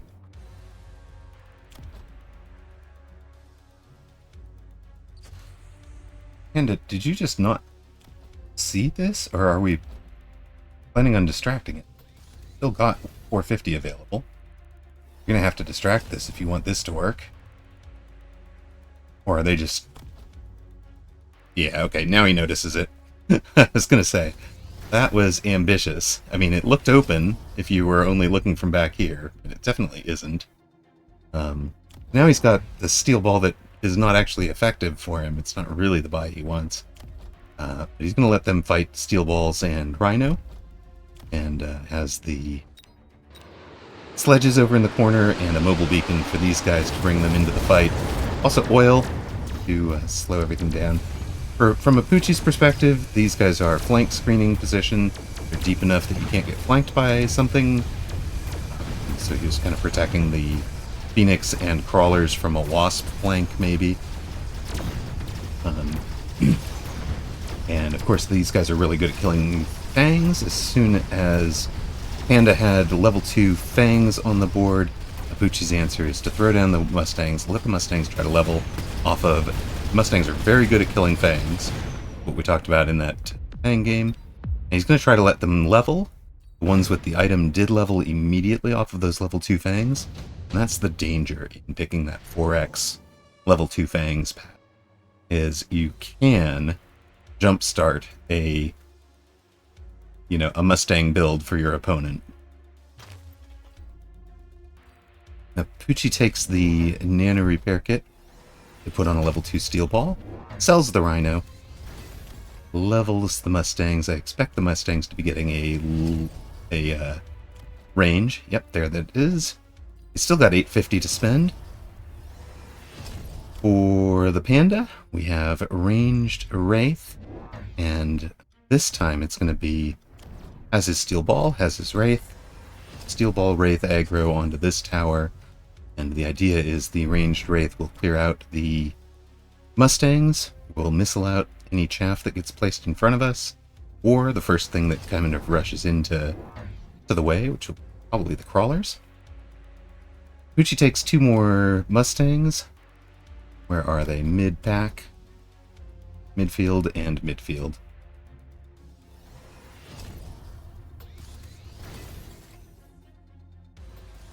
So note that the adding range on the Wraiths not only going to help on this push, but it also keeps these Wraiths further back. They're going to be protected behind the sledges and steel balls for a lot longer. That'll protect them from the Phoenix. We get missile, as predicted, goes to the crawlers. The ranged Wraith. Steel balls get to the tower. Ranged Wraith handles even the Phoenix over there, although admittedly helped by the tower debuff. And most of this came off of that tower debuff, but this time around, Panda is going to win the round. Does more than 1,000 damage, and drops Apooche to 3265.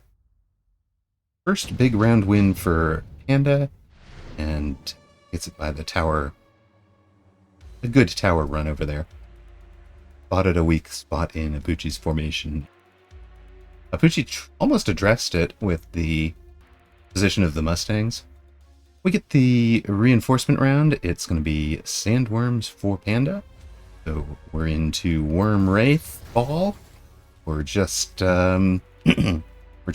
wasps away from a Worm Wraith Ball wasp push.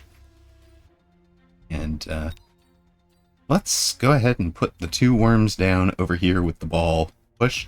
Note the balls also had the photon coating. That's part of how they survived all the way through there. For Apooche, takes the level 2 fort. What did we just sell? We sold one of the steel balls. The steel ball with the nano repair kit, sure. Sold the steel ball with the nano repair. Picked up a nano repair fort, puts the fort in the way. It's going to be a little rough if the steel balls get their locks, but it is the right answer to the sandworm. We will see. Note the way that Apooche is running forts is different from a lot of people. It's launcher overload, range, and double shot. This is his answer to Worm, and Worm just goes down hard when you can shoot this frequently with doing fort level damage. Good night, Worm. And also adds a pair of fangs in front. Now, missile from last round would have missiled out those fangs. This time it's 2 full wraiths worth of attack to try and hit them as well. But the 4 between them, 4 Phoenix, a level 2 healing fort. They're just able to delete even the photon coating steel balls. Those were really the only things that had any hope of taking down this nano repair level 2 fort. So after a minute or two, Panda wins on the left, Apooche wins on the right, and eventually Apooche is going to win this round. It's going to take us a minute to get through all of the shooting this Wraith and that Wraith, and there we are. So Apooche has 1 fort and 1 Phoenix survive. Drops Panda to 1035. Apooche's still at 3266, 65, I guess. Oh, well, now you get senior manufacturing if you wanted to just slam down a whole lot of Wraiths, but improved Melter. It's so good. And the Melter mirror is... like, you don't want to be in a Melter mirror and lose because you didn't have improved Melter. Both of them do skip. For Apooche, it's going to be unlock, paid the 200s to unlock, and buy a War Factory with Launcher Overload. For Panda, he's got those front steel balls. Now the steel balls have range. There's a back pair of steel balls. Kind of needs the mid-chaff that would go this direction, but Apooche has started to draw these guys. Doesn't have his late chaff for this push. Apooche takes a second War Factory. So a War Factory's on the line on the attack. They've replaced the steel balls that used to be over here. And Apooche took the mobile beacon from drop. So he still has a mobile beacon on tower. And it uses the mobile beacon from drop to move this right out into the way. The idea is just going to be punch through, get the Phoenix to be able to shoot the Wraiths again. Oh, by the way, hopefully we delete all these steel balls before they get anywhere. Steel ball, of course, if it gets locked onto a War Factory, it can do a lot. And they do, in fact, win against that one. And on the right, Panda pushes all the way through, gets tower. Now, Apooche gets the tower on the opposite side, while locked by steel balls, still keeps the War Factory alive. He's got another tower debuff and more steel balls to deal with, and this time the War Factory goes down. Panda at 1,000, Apooche at 2,200, and Apooche is paying a $400 premium, or a 400 credit premium, I should say, for having those two. Now, redeploy could be used to pull, for example, pull a War Factory off the line if you needed to. Extended range Vulcan. I know everybody thinks this is a Vulcan meta, but you're certainly not seeing a Vulcan game here. EMP, electromagnetic impact, could be huge, and that is what Apooche's going to take. He drops it right on that attacking formation. You can just see it there. And Panda does the same thing, puts it right on the attacking formation. Goes ahead and drops oil in front of it as well. Apooche still has oil on tower as well, if he wants it. Apooche's going to level a War Factory, the one that did best last round. It's up to level 2. Oh, well, now that's just clever. I'm going to bring this whole grouping over to the other side of the board and drop the oil in front on that side. Clever. Apooche sells the 600 cost fort that had the nano repair over here. Uses that to fund another War Factory. All the War Factories have photon coating. He's going to completely ignore the electromagnetic impact with photon coating. Now, I mean, it's still going to affect other units, but it's not going to affect the War Factories, so the key damage dealer survives there. And for Panda, he's shielded everything else but the front pack, hoping to get the front pack out of the way, but he didn't take speed, so some of them go down. These guys, of course, still have photon. They make it away. Some of the others are slowed and debuffed. The photon on these guys, oh my god, all the...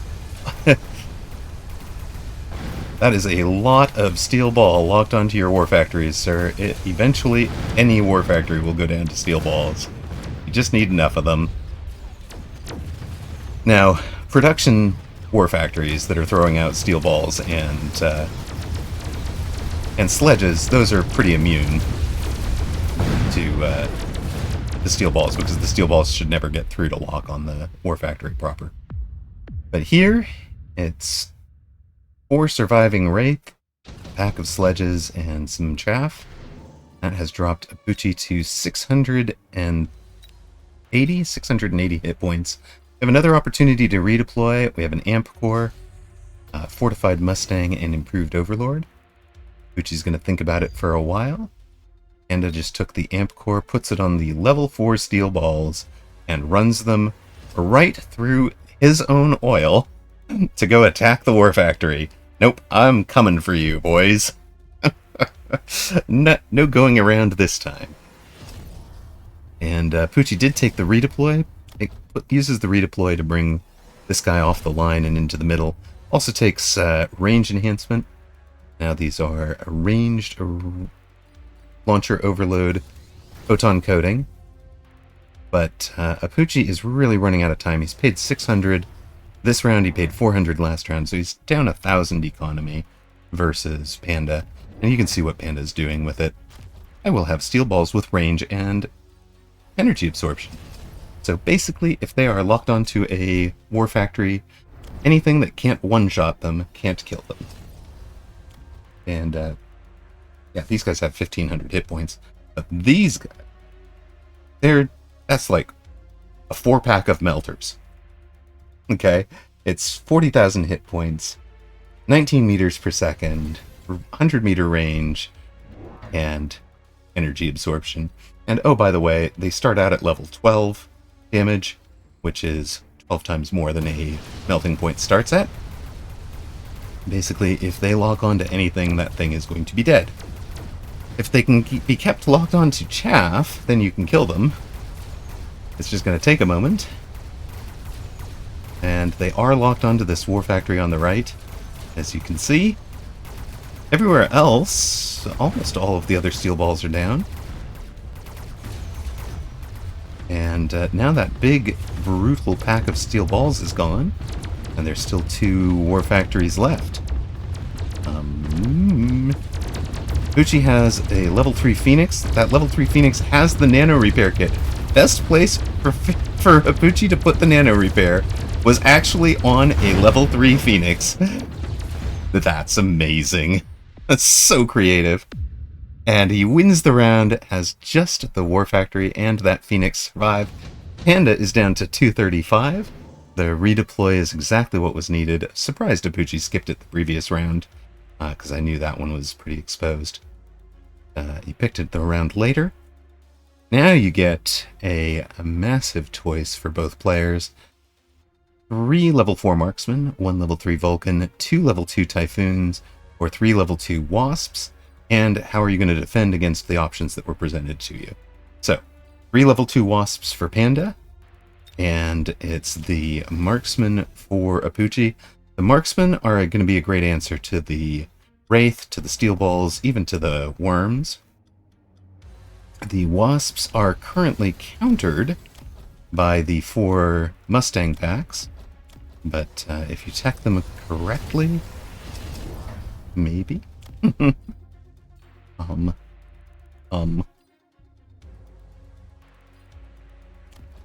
Or maybe the idea is just get them out in front of the things that are killing the steel balls. For Apooche, the ad is going to be electromagnetic shot on the Marksman. So really trying to turn off the suck on the steel balls. We've got that War Factory up to level 3. The War Factories, which presented as an attacking threat here on the left, are now a unified defensive front on the right that turns into an attack on this tower almost. While... did Panda read that correctly? Drops the new level 2 steel ball on the right, not the left. And Apooche mobile beaconing the level 4 Phoenix over to play defense on this side. Those really buff steel balls locked onto the... no, it's the front steel balls that locked on. Now the buff ones are locked on. They still go down. The level 3 War Factory doing 22,000 per shot. And shooting multiple times. It also had the backup of the big Phoenix and the little Phoenix. Panda does push through on the left, gets the left side's tower, has one steel ball left. That steel ball is in trouble. And Apooche is going to close this out. Look, we are pushing the corpse of our level 1 War Factory with us. We're coming for you. Apooche gets the W and knocks off Panda in the quarterfinals. That was amazing. What a match. Just impressive. And Yes When Big says, now that was just wrong. Hey, ghost riding the corpse factory. Exactly. This was an epic match. I mean, this literally starts as Apooche attacking Panda's left side, and by the end, it's Panda attacking Apooche's right side, and the vast majority of the forces are on it. What a battle. Well played by both of you. Apooche through to the semifinals, and I would presume the whole rest of the round is done, right?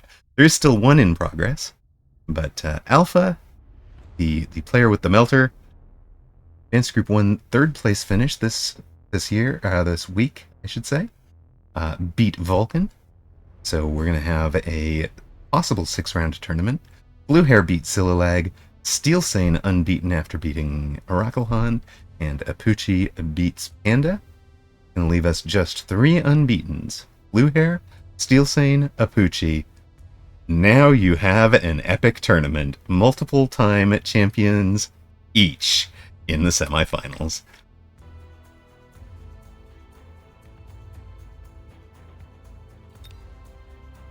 I think you'd have left enough acid on the ground that they'd have been in trouble.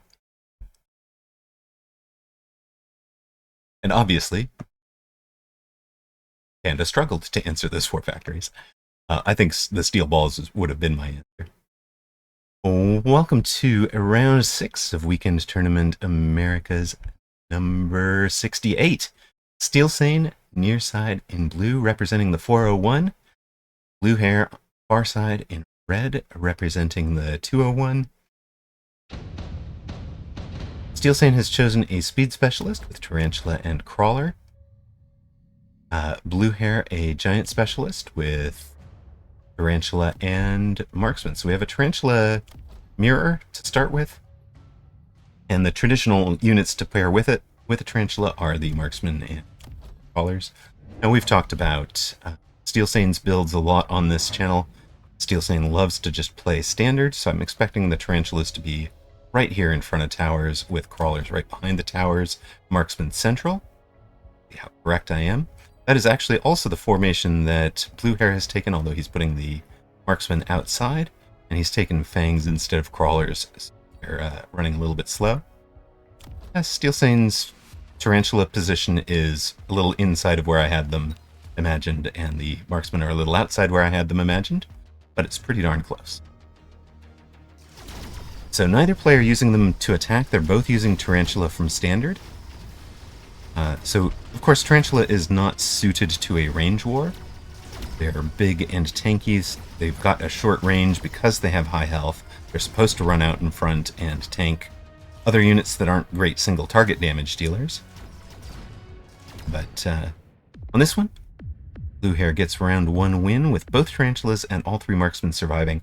That is a lot more health damage than Steelsane would have wanted to take on a round 1. He's down to 35-10. Extended range steel ball can be so powerful. This might not be the board for it, but it is such a good card. Improved firepower control can be really powerful as well. Steelsane has already skipped. Blue Hair, as we know, likes to take their time thinking about the cards. They have no concerns about having the APM, the actions to take things there. They do spend a lot of their time thinking about the strategic and then act quickly. Here they've taken the improved firepower control. They've got 350 left. They're taking Crawlers. For Steelsane, he skipped so that he could afford the unlock on the Stormcallers and drops the 2 Stormcallers outside. Note that he left exactly the room he wanted, or the between the Marksman and the Storm. And here he's left a 3x3 gap in that little area, but not a giant-sized 4x4. For Blue Hair, a fourth Marksman and a 3rd Tarantula. He's trying to clear all the chaff and get those marksmen in on enemy tarantulas. Marksmen, of course, they don't do as much damage as a pack of Phoenix do, so if you're going to rely on them as your backbone, you need to get them out and leveling early. So that's part of the thinking there for Blue Hair. He did a whole lot of damage last round, even if he loses this round by not having the chaff board. He's getting levels into key units. So Blue Hair at 3,900 hit points after Steelsane wins the round. Steel's at 3,510. You get a triple Fire Badger drop if you wanted your chaff clear option. Both players already have tarantulas, so you might think, hey, I have my chaff clear option, but look, you're gonna have to take a chaff clear option. Your choices here are Vulcan, Arclight, Fire Badger, or Typhoon. They all clear chaff. That's what they do. Bear Lake will give you your chaff clear here. There will be no chaff in this game. This is almost exactly what I'm waiting for. I run into games where if Bear Lake does not give me one of these 5, including the tarantula, in the drops, I just wind up with no chaff clear. Kind of waiting for the unit drop to give it to me. They did both take the Fire Badgers. For Blue Hair, it's looks like 1 sold. Improved firepower control on the tarantula here. Adds a pair of Phoenix behind the Fire Badgers. Bang there, and Fire Badger out here. So, okay, we have seen this from Blue Hair before, where he transitions from standard into a Phoenix Fire Badger Fang aggro. So that's where this is going. This is going to turn into an aggro build. And I think it's going to wind up with the back row, almost the entire back row, getting sold off. He's got the Fire Badgers on both sides that kind of pull things apart. He's going to create... Look at that. Look at the way this pull. You guys see the roads to towers, right? So Blue Hair is going to exploit those roads to towers over the next couple of rounds. And it's on Steel to figure out how he's going to protect them. This round, it's going to work for Steelsane, because he also took the Fire Badgers, and Blue Hair was paying Summoning Sickness on his 2 flanks. So Steel at 3,510, Blue Hair down to 2015. Let's see how it goes from here. Rhino Assault for both players. Their back corners are, well, Blue Hair's back corner is pretty undefended. Steelsane's attack is out here. Blue Hair is defending the right side with the Rhino, defending the left side with a missile. He didn't actually sell the Fire Badger. I had that wrong. He sold one of the tarantulas. Now he's sold the second tarantula. Got the improved firepower available because we sold it out of this tarantula. Steelsane, interesting. Steel is going to take the Rhinos as his Fire Badger answer. So we've talked about this, for when Fire Badger first came out, the Fire Badger flank seemed to really cause people issues, right? They'd have their crawler back here, crawler runs out, the Fire Badgers summon in, they burn the crawler, and then they're just alive the rest of the round. The correct answer to them is a Rhino, and Steel is using that right now to kind of come hit the Fire Badgers that are on the flank. Of course, here's the defense for Blue Hair. He's got the Phoenix kind of covering them. On the side that he had the Phoenix covering it, the Rhino goes down and there's still a Fire Badger available. On the other side, this Rhino got slowed down, but Steelsane did drop a crawler with it. So he's going to get in on tower and hits that tower now. Is also one on the left where there was no Phoenix. So it's going to be these four Phoenix trying to get to the tower against a marksman. It does not work for Blue Hair. And Steelsane has dropped Blue Hair to 972. Can Blue Hair turn this around, or is Steel in pole position? Blue Hair takes another improved firepower control. We saw how well that one did here. And he's also added charged shot instantly to try and make sure he kills off the Rhinos. So this guy, plus 175%, plus 70%, and it's not multiplicative. So this is plus 275 or 245%, right? Not multiplicative. You're not getting 2.75 times 0.7 or 1.7. You're getting additive. That's just the way Mechabellum math works. But we know that's going to, well, on this side, it's going to win out against the Rhino, because we saw it win out here at last round. On Steelsane's defensive side, it's going to be Wasps to tank the charged shots for long enough that the Rhino gets in on the Fire Badger. And is partly why Blue Hair adds the Fangs. They're kind of the answer to this sort of thing. Problem for a round. And the other way that this works is the Fire Badgers are going to drop napalm. Eventually it'll be ranged napalm that gets out in front and causes real problems. And the Fangs will be far enough back and slow enough moving that they won't actually really be running into the problem. Steelsane backed up the attack with a Wasp with improved firepower control. That was this flank back here. They backed that up with it. With the Wasp, the crawlers were handled, but the Wasps got the tower. And with the damage debuff, he drops Blue Hair to 387. Steelsane, looking to be in commanding position, has a mobile beacon now, while Blue Hair takes heavy armor. Gonna be heavy armor on one of these Fire Badgers, or is it on something else, sir? Where are you going with this? We've really seen this build pop off for Blue Hair before. So it's fun to see Steelsane have the answers.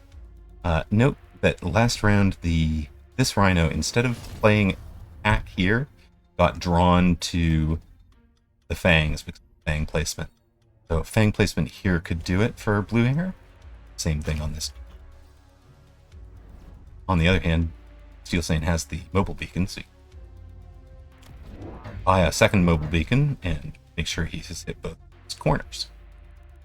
Also, Blue Hair is adding Wasps. Note that he is running aerial spec. Range, ground, aerial. He can just throw down aerial spec on these as his counter to Steelsane's Wasps. Steelsane's Wasps have shield on them. Blue Hair has double missiled back here to try and stop the Wasps. And of course, the first missile hits the crawlers, the second missile hits the Wasps. The shield ensures that the Wasp makes it. This guy needs to be over here. This guy's here because one missile in defense. The Wasp is to protect against the second unit. Oh, even the second missile goes at the ground forces instead of the air forces. That is just brutal. Steelsane's only problem is those Wasps almost missed the tower. They almost were past it before they took the shots. Oh, that should be the finish. We'll get a second debuff here.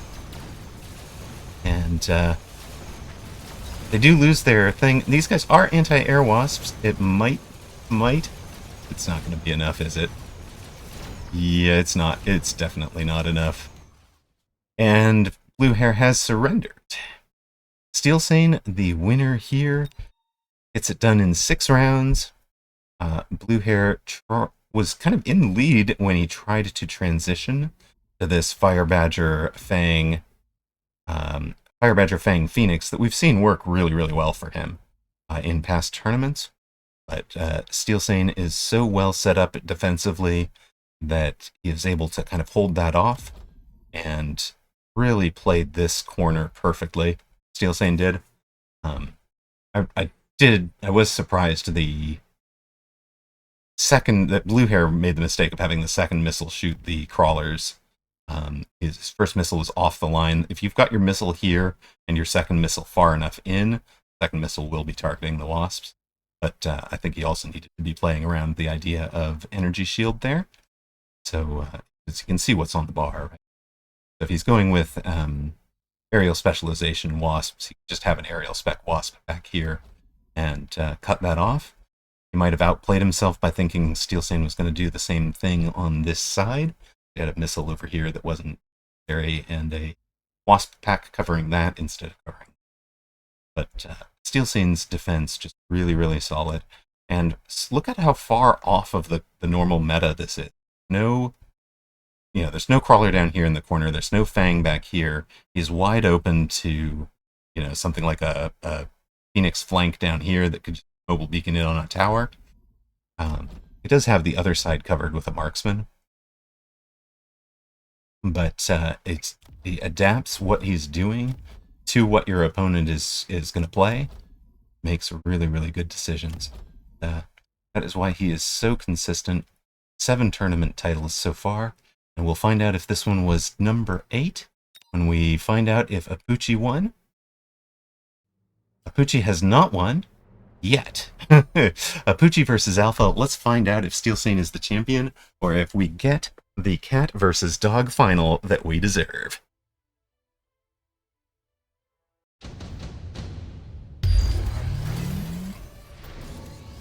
Welcome to the other semifinal, the other half of this board, where you've got Apooche versus Alpha. Apooche, a fortified specialist with Assault Scorpion, near side, and blue. Alpha on the far side, a giant specialist. Nothing else. Alpha is running Overlords with no techs, and a Vulcan with Scorch, level 3 with a laser sight on the left, level 2 on the right, and he's also got ranged aerial spec Mustangs. For Apooche, it's Wasp and Wraith behind what looks like it was a Tarantula start. Presumably a Tarantula aggro start that has had a Scorpion drop on top of it, and has kind of transitioned to Wasp, Wraith. These things are level 7, ranged, elite marksman, laser sight Wasps with a casual 160 range after temp range from tower. They're just going to sit a mile and a half off the line and try to delete you. They have been farming levels off of this poor Vulcan. They have just farmed another one off of that poor Vulcan. That Vulcan does not have enough in front of it. And now they're going to go work on the level 2 Overlord. I mean, when your scaling wasps have scaled out of control, they are out of control. You can see them here farming off of anti-air Mustangs. They're farming levels off of anti-air spec Mustangs. That's where these wasps have gotten to. Unfortunately, they had already leveled up by the time they started farming those Mustangs, so they can only get to level 8 this round. But Apooche does have an intensive training coming if he wants to get them to level 9 and finish this off in style. So Apooche at 4,000 hit points, Alpha at 2230. Looks like Alpha took 1 round, and Apooche has been in complete control other than that. It's a barrier for Alpha. There's also absorption module and nano repair kit available. For Alpha, the barrier is going on the level 2 Vulcan, trying to defend against the level 4 Wasps. He's also picked up sticky oil off of tower. Yep, off of tower, to try and slow this attack down. And he has an underground threat coming. Apooche has Doxun-esque back positions, but leaves room for a Rhino, any kind of pairing of units that he might need in the flanks. It's not quite the same.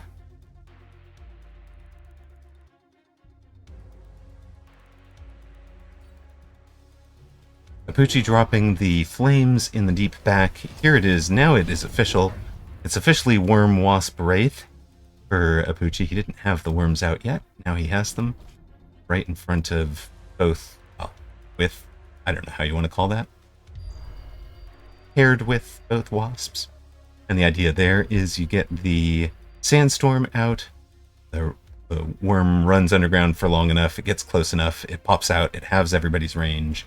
The Mustangs get locked onto the sandstorm instead of the sandworm instead of the wasp, and the wasp gets the job done.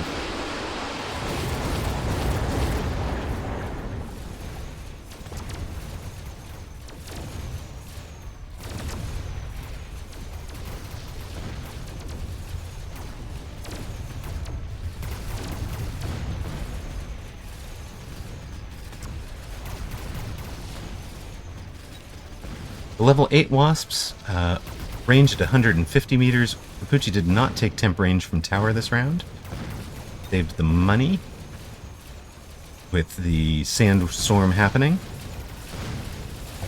And you can see he's got one surviving worm, no, 2 surviving worms, all the surviving wasps, and the tarantula. And these level 8 wasps have farmed one more level. They are level 9, your intensive does not matter. You cannot possibly level them again. Alpha takes 3 level 2 steel balls, and note this player is Alpha, not our moderator Alpha Titan, who is feeling ill tonight. From a speedy recovery. So, level 3 steel balls, those are a decent answer. Gives them range. I mean, I do like it as an answer into the worms. The level 1 worm still will not one-shot the level 2 steel ball after you have defense enhancement power. 2 more worms for Apooche. And the worms now have armor enhancement as well, so the idea is they're going to tank the Mustangs for a long time, but they can also tank a bunch of damage from the Vulcans or the steel balls because they have 50% more hit point. So level 1 sandworm with armor has a 93,000 hit points and is willing to just go to 10. It's still only 2 wasps. These guys are level 9, as we talked about. These guys went to level 5 and got intensived up to level 6.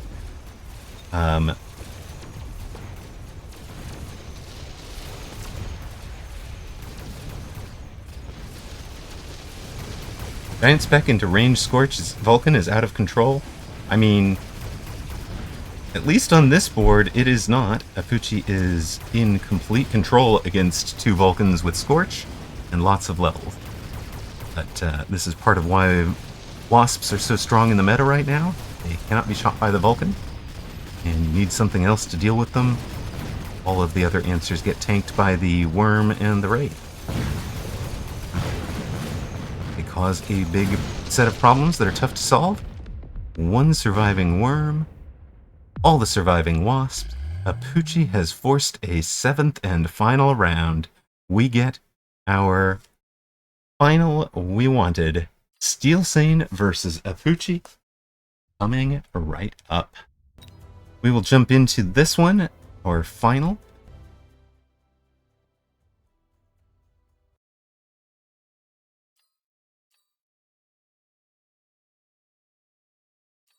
All right, let's talk about what packs they've got. Steelsane has a cost control with Fang and Sledge. Has Fang Storm Fortified. This is a solid pack for him. Quick Supply. I like the Econ, but the Mustang, I don't like the units. I don't think Steelsane likes Rhino with Steel Ball and Fang. So I think I would expect to see Steelsane in preferably that, possibly these 2. Apooche has Giant Spec with Tarantula and Crawler. That's a good pack. Has Supply Spec with Crawler and Storms. That's a good pack. Has Speed Specialist with Arclight and Storm. And Aerial Specialist with Arclight and Sledge. The only thing he might be thinking is, well, there might be a Marksman Specialist out there.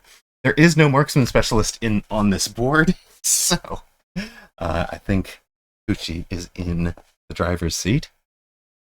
Honestly, if I'm looking at these 2, I bet on Apooche. Of course, both of these players are epics, legends of the game. Steelsane has won 3 European titles, 2 Asian titles, and 2 Americas titles, for a total of 7 weekend tournaments. Apooche, the legend, won 3 out of 4 weekend tournaments in a amazing stretch back in about tournament 27-28 range, including doing the weekend back-to-back, where he won European and Asia, while also defending his current, at that time, European title.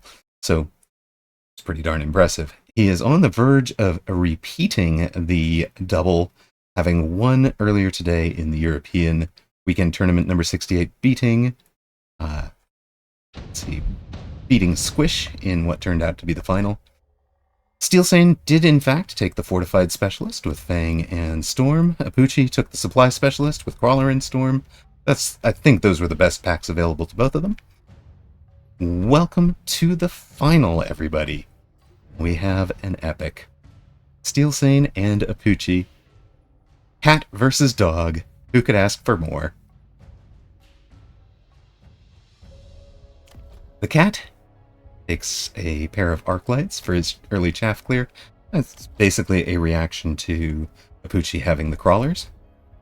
Apooche is bringing out the storms in an aggressive position, not playing from standard, not playing deep, wants to attack, has had success attacking all tournament, all weekend. We saw the way that he played against Panda with the attack on the left that turned into the war factories on the left that turned into war factories on the right.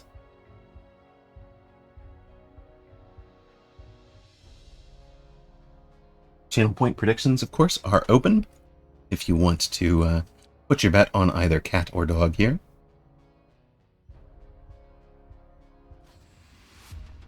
For Apooche, it's 5 crawlers, including using this, the 2 packs of storms to shotgun these crawlers, the way that some people would shotgun crawlers around a tower.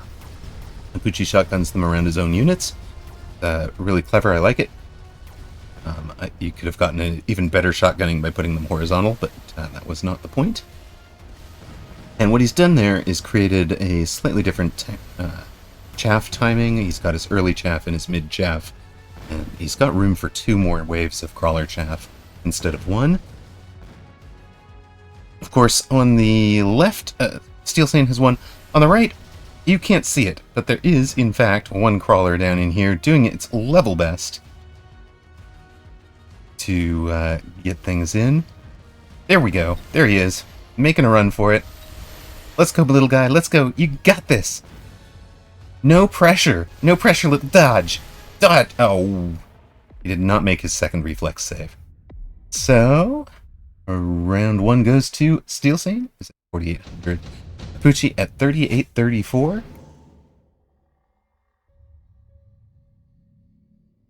You guys have about 15 more seconds to get your submissions in on that prediction. It's currently 70-30 for Steelsane. We've got units available. Subsidized Mustang, such a good card. If you want to go into Stangs, this is the way to do it. Steelsane takes Wasp Swarm. Apooche is empty in the backfield, is what Steelsane is looking at, right? There is Wasp Swarm is up. I can drop it back here. There was absolutely no defense. And what are the odds that your aggro player comes back and covers the back corner?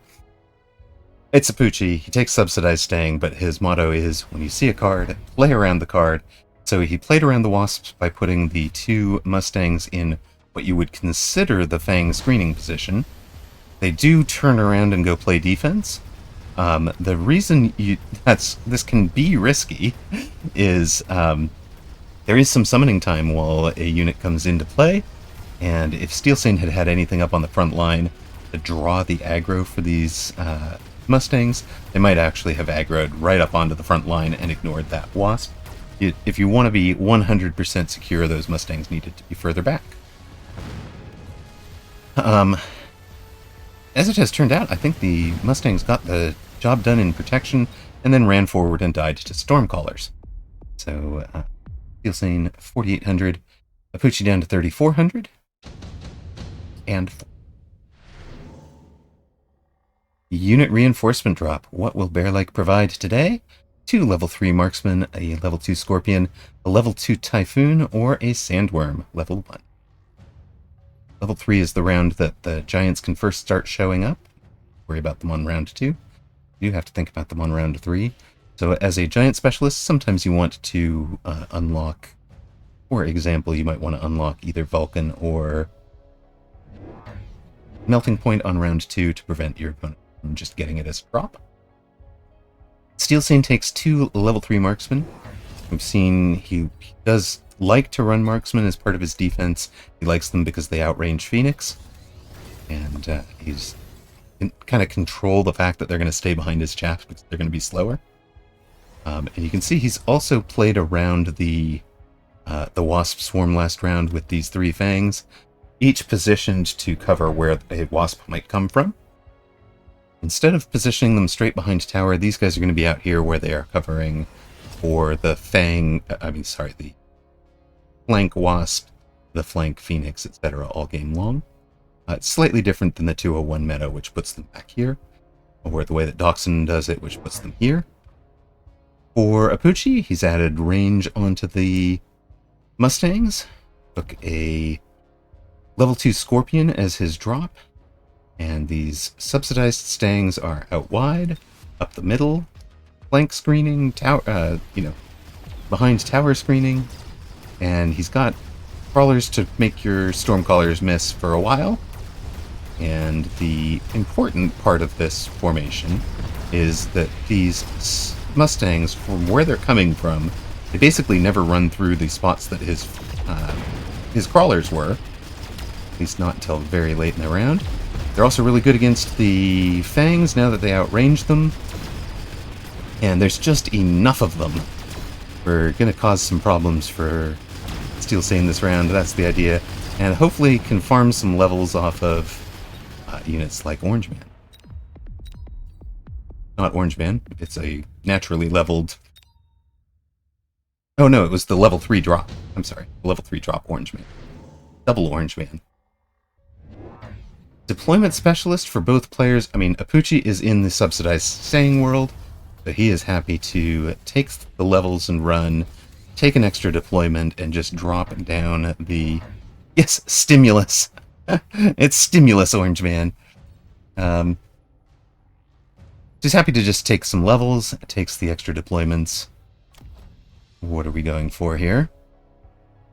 No flanking. Where did he put this?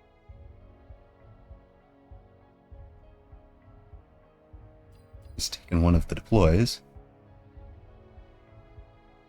Why am I not recognizing where Apooche's deploy is? Not flank.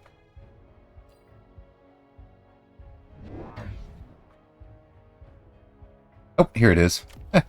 One crawler back here. He's taken the 2 tower points. Second crawler there.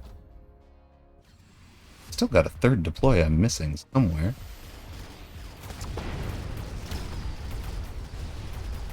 Note that Apooche, you might be tempted to throw down like 8 more Mustangs, and Apooche avoids that. One of the reasons for that is he's trying to get levels into the Mustangs. So if you throw down too many of a unit too quickly, you're kind of spreading the experience around, and that can cost you. For Steelsane, the triple deploy was arc lights with range. And Apooche wins the round, drops Steelsane down to 34.62, 58 points behind. Well, Apooche's at 34.04, so he's the one 58 points behind. We get reinforcements on round 5. Melter for Steelsane. Level 4 Phoenix for Apooche.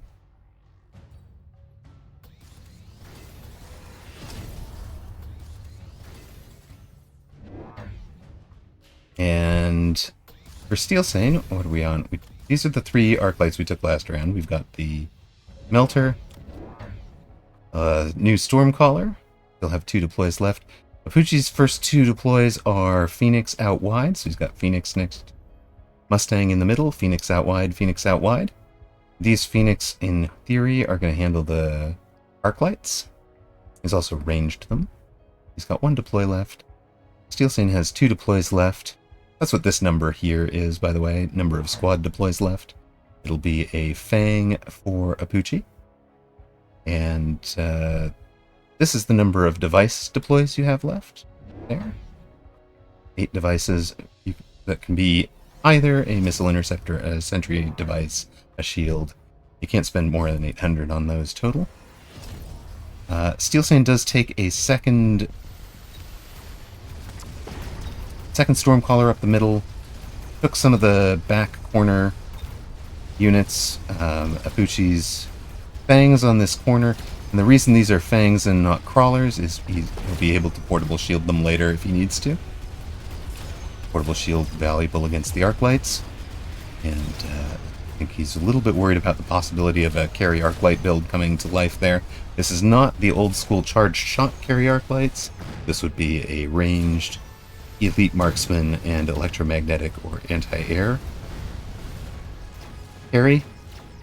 But Steelsane gets round 5 with a lot surviving. 800 in surviving Stormcallers and 400 in surviving Arclights. Drops Apooche down to, is that 2036? Steelsane takes the steel ball production line. This is one of the best production line items. Steel balls are strong. You get 2 steel balls as opposed to every 16 seconds, as opposed to 2 sledges every 13 seconds. In theory, this is better. In practice, the steel balls turn out better for arriving late on the battlefield and getting to the places that you want them to get to. And just being able to just generally annoy and tank things. Also, they're better in a giant versus giant late game. So for Steelsane, it goes on the level 2 melter, of course. And it looks like Steel has added... What have we added, sir? I've added...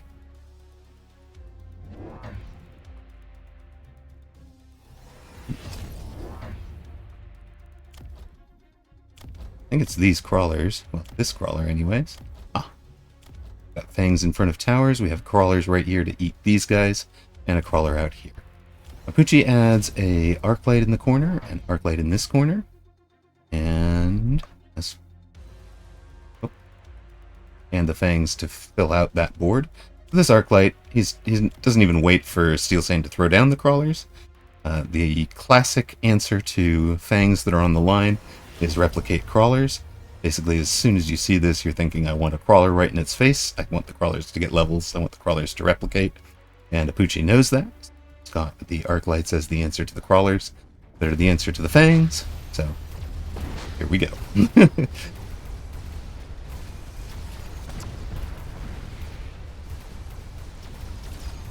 Even with the summoning price paid, right? The arc lights did so much, and now they're tanking. They're distracting. The Mustangs are able to clean up, and the Phoenix are able to get in where they needed to get in again. On the other hand, down the middle, the level 4 Phoenix keep answering the level 2 melters. Eventually, the marksmen get in on the level 4 Phoenix, take it out. Takes a while. And Apooche has won the outsides. Steelsane is winning the middle. And once Steelsane gets both towers, he's able to push through and take down the Phoenix on the outside. Apooche down to 1424. His dream of the double is dwindling. Steelsane closing in on title number 8. Haste module, extended range Vulcan, amplifying core, and acid blast all available. Amp core the choice for Apooche. Let's see what Steelsane takes. He's thinking about it. Amp core goes on to the Mustangs. He also took the amp core. Amp core on the level 3 Mustangs in the middle. Apooche lost the middle last round. And he is yet again into the War Factory. This time, it's Missile Interceptor War Factory right up on the line. Dodges the oil that way. Not that he knew where Steelsane was putting the oil, but he's got them up front. This positioning, there's no good melter positioning for this, right? You can't just, you put a melter out here, it's going to get locked onto fangs for a while. You put a melter over here, it's going to get locked onto by a crawler. If you get it close enough, I'll be right here, then of course you're right in the War Factory's range, and the War Factory and Phoenix can kind of chew you up. So there's no great answer to it. Of course, if it gets locked onto by steel balls that are protected by chaff, that'll be a problem. Rest of Apooche's deploys. Where did he wind up? He's got one arc light in the middle. Nothing down in the corners. Oh, it's another cheap Mustang behind it. Same mobile beacon. I'm going to rush this kind of at the center in front of the tower. And remember, he's taken anti-missile on them, so all these aren't as effective. There's instant fire from the Stormcallers. Lights the oil on fire. Trying to get the melting point to have better target locks. It does not. It goes down to the level 4 Phoenix, level 5 Phoenix now again.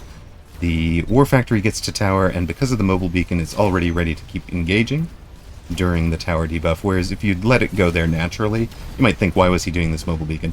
If you just let it go there naturally, it's kind of trapped in behind, and it's not fighting quite as efficiently after getting the tower. Apooche knows that. He's done it before. He's done it this time. He wins the round, and Steelsane down to 1742. No, we did not see Apooche pivot into war factories like this during the European tournament run that he had earlier today. He skips, he can't afford it, right? His econ is so much worse. For Steelsane, it'll be a melting point out on that side. As I said, if it's out here, it's going to be focused on chaff, and then it'll be focused on crawlers. But he's trying it anyways. If he can get through all of the units in time, he can get the lock, and he'll have the absorption module. Now, he kind of reads that Apooche has this plan coming, and puts a melting point on the other side. Now, note that Apooche has been planning for this from the start. There are 7 gaps. Like, it is no accident that this crawler is 7 away, that this Mustang is exactly 7 away from the line, right? He made a pocket for it, and then these Fang and Arclight were prepped for it as well. So, it's no accident. It's not like this is, it's not like something that he's just pivoting into because he was losing and he's throwing a Hail Mary. He has not necessarily planned to finish with this, but he has left himself the line to finish with this, right from the very beginning. Takes the mobile beacon here. Here, since he's not going to run the mobile beacon, he's not putting it quite up as far as front.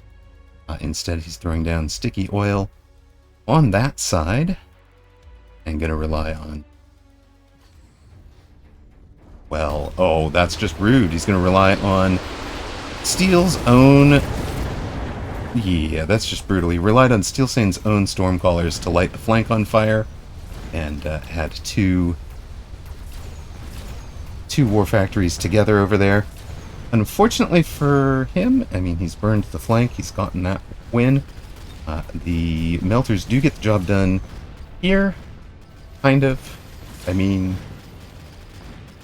Steel has taken down the war factories, has not won the round, and the cat is in trouble.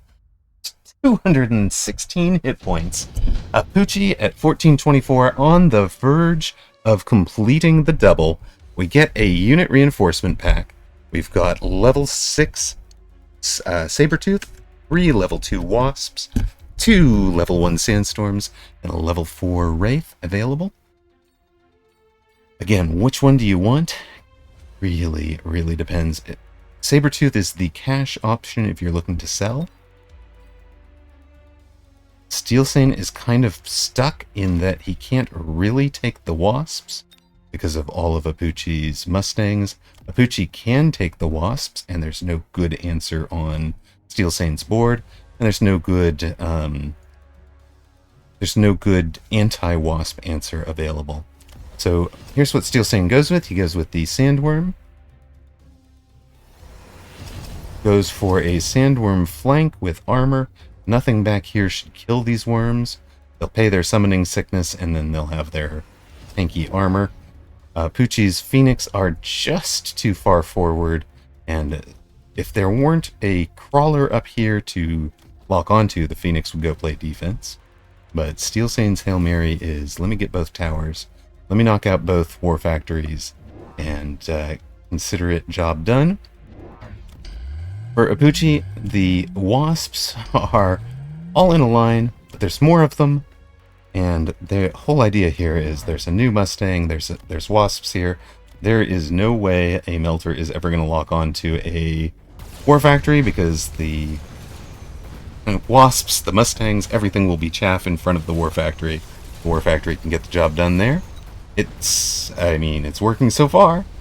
The War Factories have a launcher overload. They're waddling their way right in. They've got one melting point down. They've got the tower. They've got the other melting point. There was just nothing in the board position they were in There was just nothing that Steelsane could do to answer the Wasp possibility. So he ignored it. He had to play as though, maybe there's a chance. Maybe there is a chance that Apooche will miss it, or misplace them, or... There was not. It's Apooche. Dog beats cat. Apooche is your double champion this weekend. Completes the 14-0, well, technically 13-0 run, because the European was shortened. Finishes it out. Beats Steelsane in the final to complete the double, winning the Weekend Tournament European and Weekend Tournament Americas on the same day. Congratulations, Apooche, now the first man to complete that feat twice. Well done, and big congratulations to him. Apooche, your champion. Steelsane, your runner-up. Zillalag, congratulations on 3rd place. Racklehan 4th, Doxun 5th. ChatGPT, Frankie, and Captain Freaktastic all earn badges for 6, 7, and 8. Cortex and Tackensir rounding out the top 10. So take a look at the rest of the group. Blue Hair, Dr. Abu's, Tankalicious Stinkbottom, Alpha, and Yes Win Big, top 15. Grey Cloak, Sinwa, Vulcan, Panda, and Xagier, rounding out the top 20. Here are your 21 through 30, including Measim, who dropped out after one defeat.